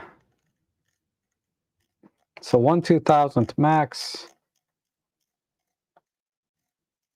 And then, man, that's a lot of turning. Maximum shutter speed or minimum shutter speed is 60 seconds. What if I go into manual mode? It has bulb. No, it doesn't have live comp. It has bulb mode though. If you go into manual mode. Not a big deal though. TG5 is technically a better camera because of the extra computational features. But if you just want to go out and point and shoot, man, this is a pretty amazing little camera. It's a little slow. Focus is not great. Once it locks focus, it's good, but sometimes it struggles to find focus. But I was shooting in a lot of low light today. In good light, it was fine.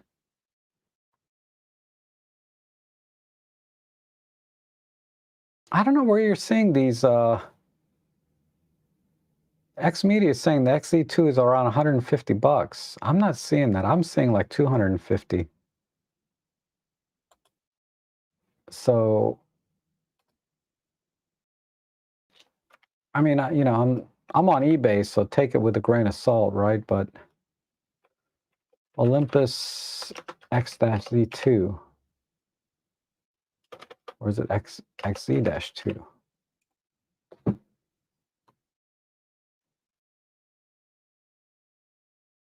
How come it's not showing? X-Z2.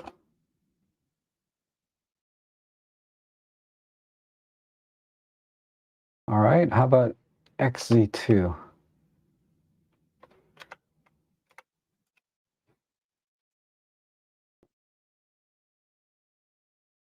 See, 200, 200, 200. Some lunatic. Sold. This is a sold one. How did they get $676 for an XZ2? But this is what they're selling for on eBay right now. There's one for 180. So you take out some of the outliers. Like, why is this? Why is this so much money?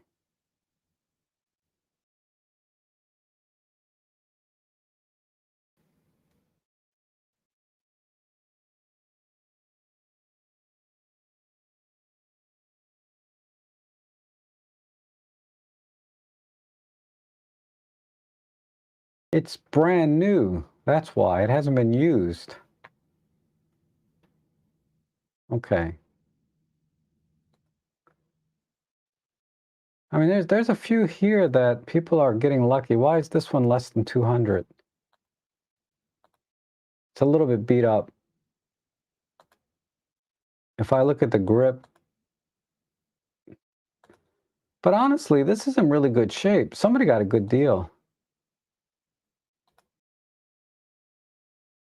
Oh no, $226. Yeah, so yeah, this one's in good shape. Mine is in better shape than that, actually.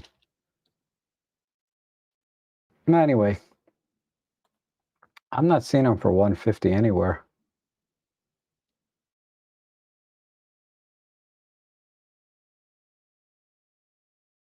Oh, sure, system, no problem. Always happy to help.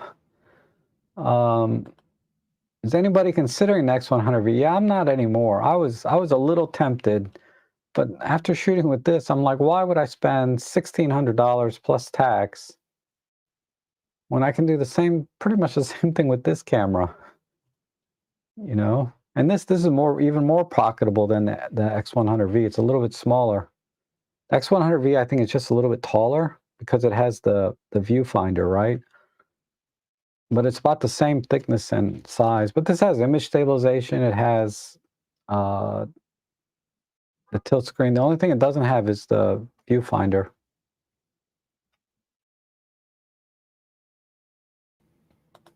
Ha! You bought an EM5 Mark III. I know, I'm tempted to get another one. But every time I think about buying a camera right now, I'm thinking I could put that money towards an OM1 Mark II, or if the Pen F2 ever comes out. Because I keep digging these holes in these other systems, like this frickin' Sony. This is the worst gas purchase I ever made, was this thing. I'm going to review this lens, though. This is a 25 millimeter 0.95, so look for that this coming week. I have to do this because they sent this to me. But it's pretty cool lens. And it comes in micro four thirds mount also. But the reason I didn't get this for micro four thirds, because they could have sent this to me in micro four thirds, right? Look how big this lens is 500 and some grams, right? I was like, man, for a lens this big and heavy, I got to put this on a full frame camera, you know, or a full size camera, not like a micro four thirds camera. Even on the OM1, this would be a little bit unwieldy. You could do it if you really want that 0.95 aperture, but there's the Midicon 25 millimeter f.95 is only this big, right? So if you're going to micro four thirds 25 millimeters 0.95, get the Midicon. Don't get this one. You know, this one is better for full-size cameras like an XH2 or Sony a7 V or a7 IV, something with a nice meaty grip on it. This is not a micro four thirds lens, even though it's available for micro four thirds. So anyway, a little hint as what I'm going to say about this lens is I wouldn't get this for my micro four thirds cameras, even though they do sell it for that. The Midicon would be a better choice.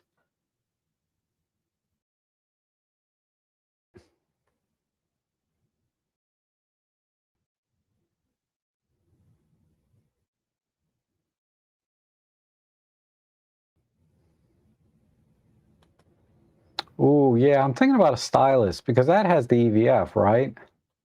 That would be a fun little camera to have. You know, if it's like 150 bucks, I would get it because they're just kind of fun to have. Um, when you start spending three, four, $500 like Canon Z1 R100s, then you have to start thinking, am I really going to use this camera? But 150 bucks, I mean, come on. Wasn't that long ago a tank of gas cost that much, right? I mean, geez. Downshifting gears to slow down only really works true manual shift, although wear on the clutch, yes. The torque converter on auto does not seem to take the strain.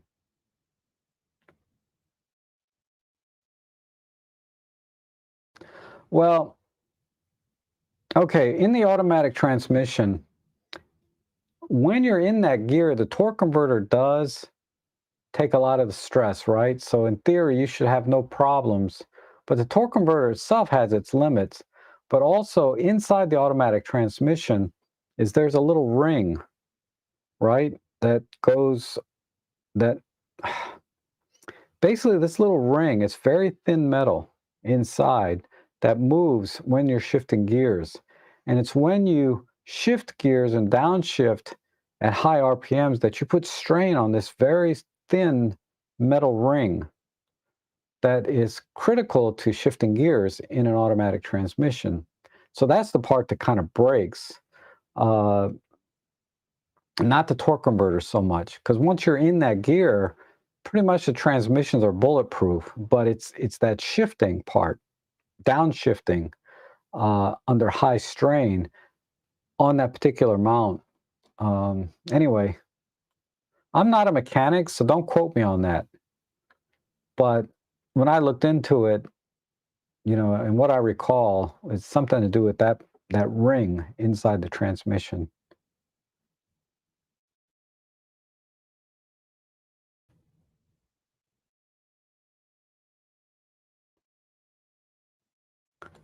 Yeah, I would love to get that lens.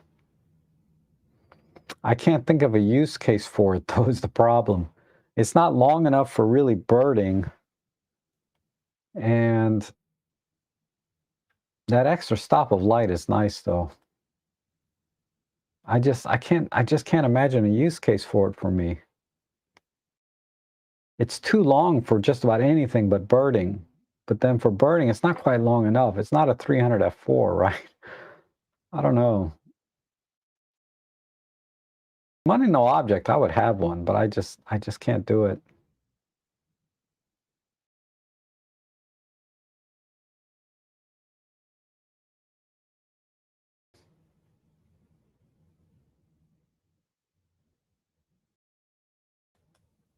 Really, you want to make may want to kickstart a PenF update and see if interest there.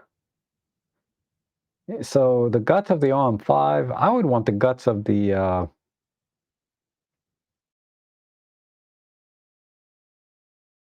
honestly, the perfect PenF for me would be the new menu system with the Panasonic 25 megapixel sensor. That would be perfect.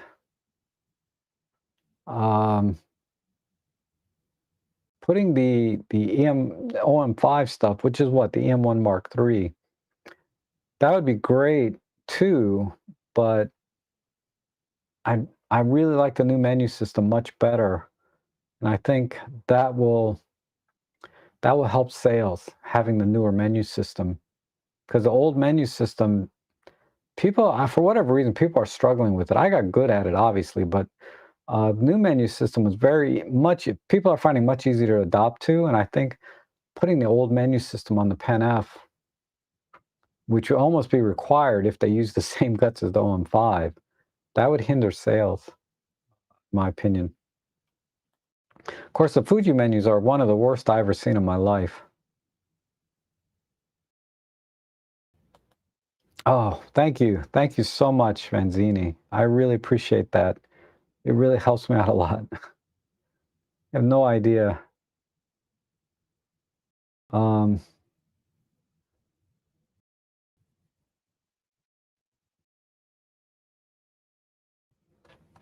the chat jumped all the way up again. I kind of lost track here.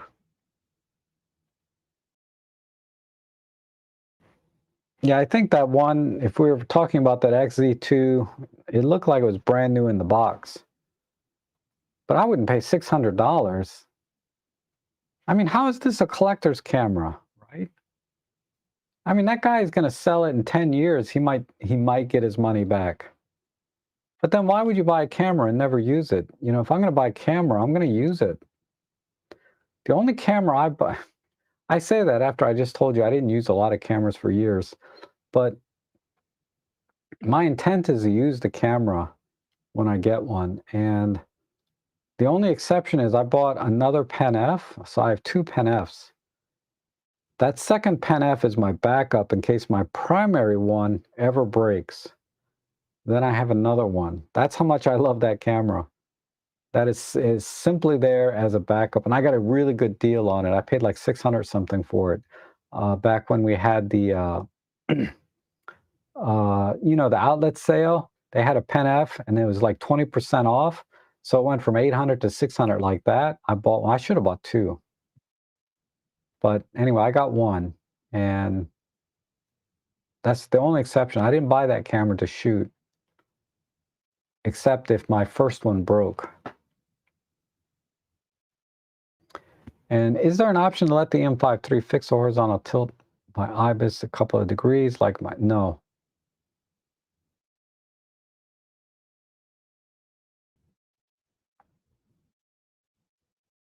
I don't think there is.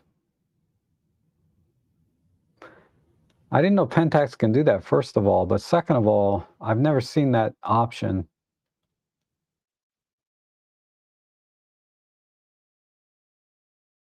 Because the only reason you want to change IBIS horizontal tilt is if you're shooting at an angle and panning, I guess, or you have a slight.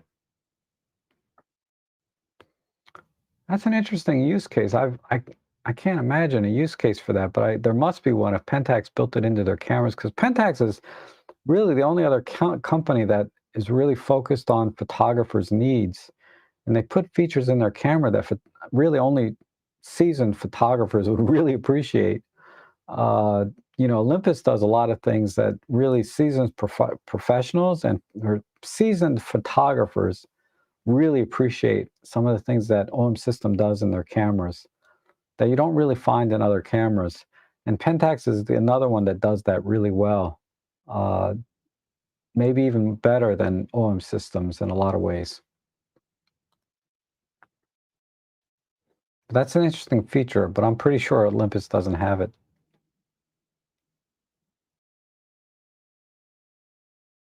I haven't seen that one, the 17.95. That's a new one. Ooh. Pentax is brutal in many things. Just the AF is a bit, You need to get used to it, and it cannot AF on eyes, etc., unless in live view. Oh, really? Okay. I guess that's because it's still using DSLR type autofocusing, right? For the most part, unless, like you say, you're in live view, but then you kill your battery life. Have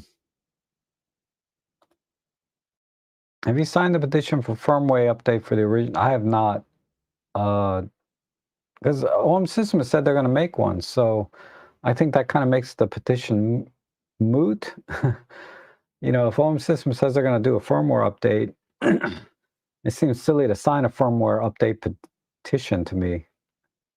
So I'm going to say no to that.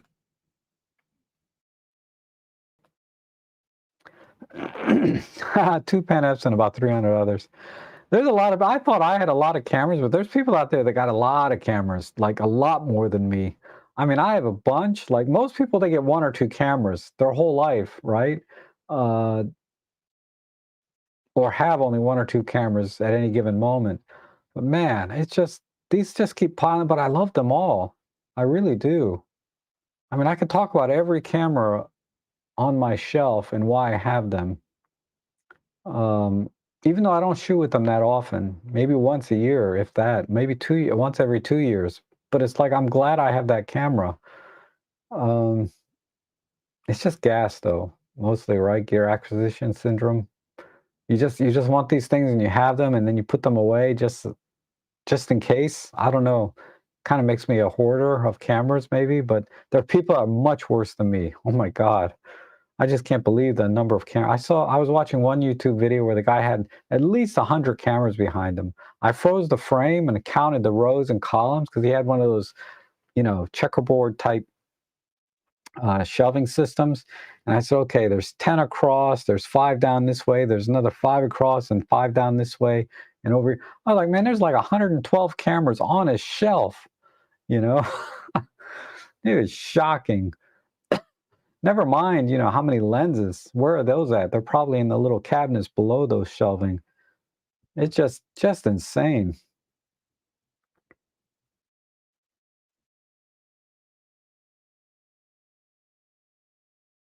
He started collecting in the 70s and 80s. Okay. Yeah, I didn't get into photography until 2013. So, uh, but if I had started like you did, I'd probably have hundreds of cameras by now. Just insane. That's why I filled up a pretty good box of cameras and stuff. I put 2 film cameras. I put like 4 or 5 lenses in this box that I'm going to try and trade or sell. Um, and then probably in a couple of months, I'll do it again. I'll find another 5 or 6 things I can sell or trade in. But I need to do something to kind of declutter a little bit. I'm giving some stuff away to a friend of mine. That's some lighting gear, not camera stuff, but photography related. I've given some light stands away to people in the photo club. And if I get any micro four third lenses, I'll give those away probably to David, to support the photo club mainly. I haven't gotten any 4/3 lenses in a while though. Um,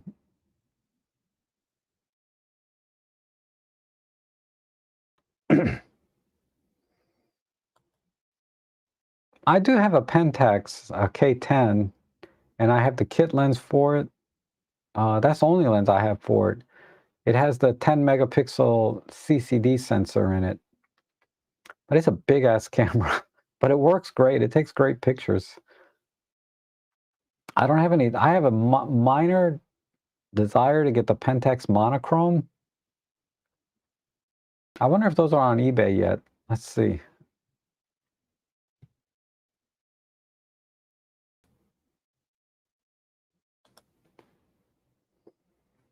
Pentax monochrome. Oh, they do have them. Here's one. 2196, top rated seller. This is a kit.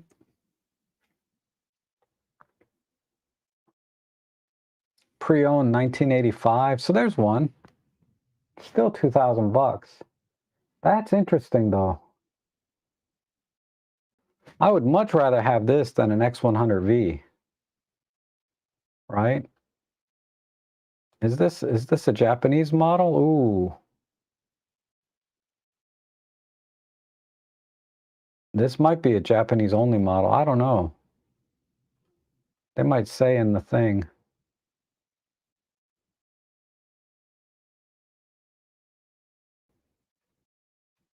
But anyway, I'll have to read the fine print. This is tempting though. And then I would get like the 50 millimeter lens for it, or maybe the 28 or 35. I would get one prime lens for it, and that might be it. Maybe the 35 and call it, and then I'd be in it for 2,200 bucks. That's interesting though.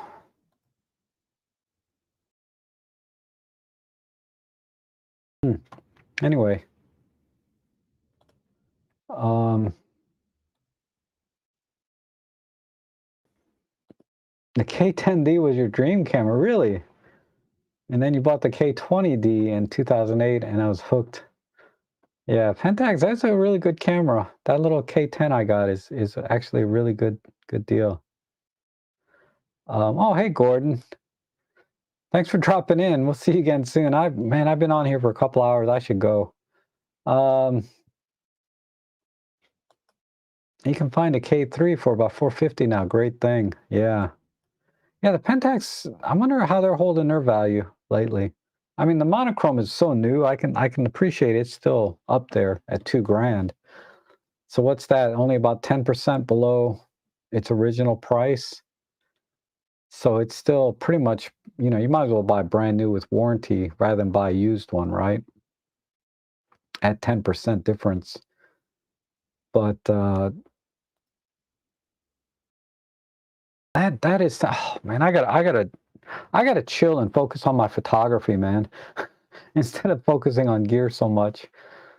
I talked about this last week. We just need to take a break from gear and just go out and practice our craft and do the things, do all the things we did. And the reason we bought all these cameras was to take pictures. Rather than buying more and more cameras, let's take more and more pictures, right? But it's so hard to do. It's definitely an addiction, just like anything else, like gambling or smoking, whatever. Buying gear is definitely, I need help, I think. I don't know. But you guys have been great. Thanks so much for coming in today. I will be back next week, and in 2 weeks, I'm going to have Emily and Lee Hoy on live as my guests. So look forward to that. I'll talk more about that next week. But I did want to mention that very quickly for those of you still here.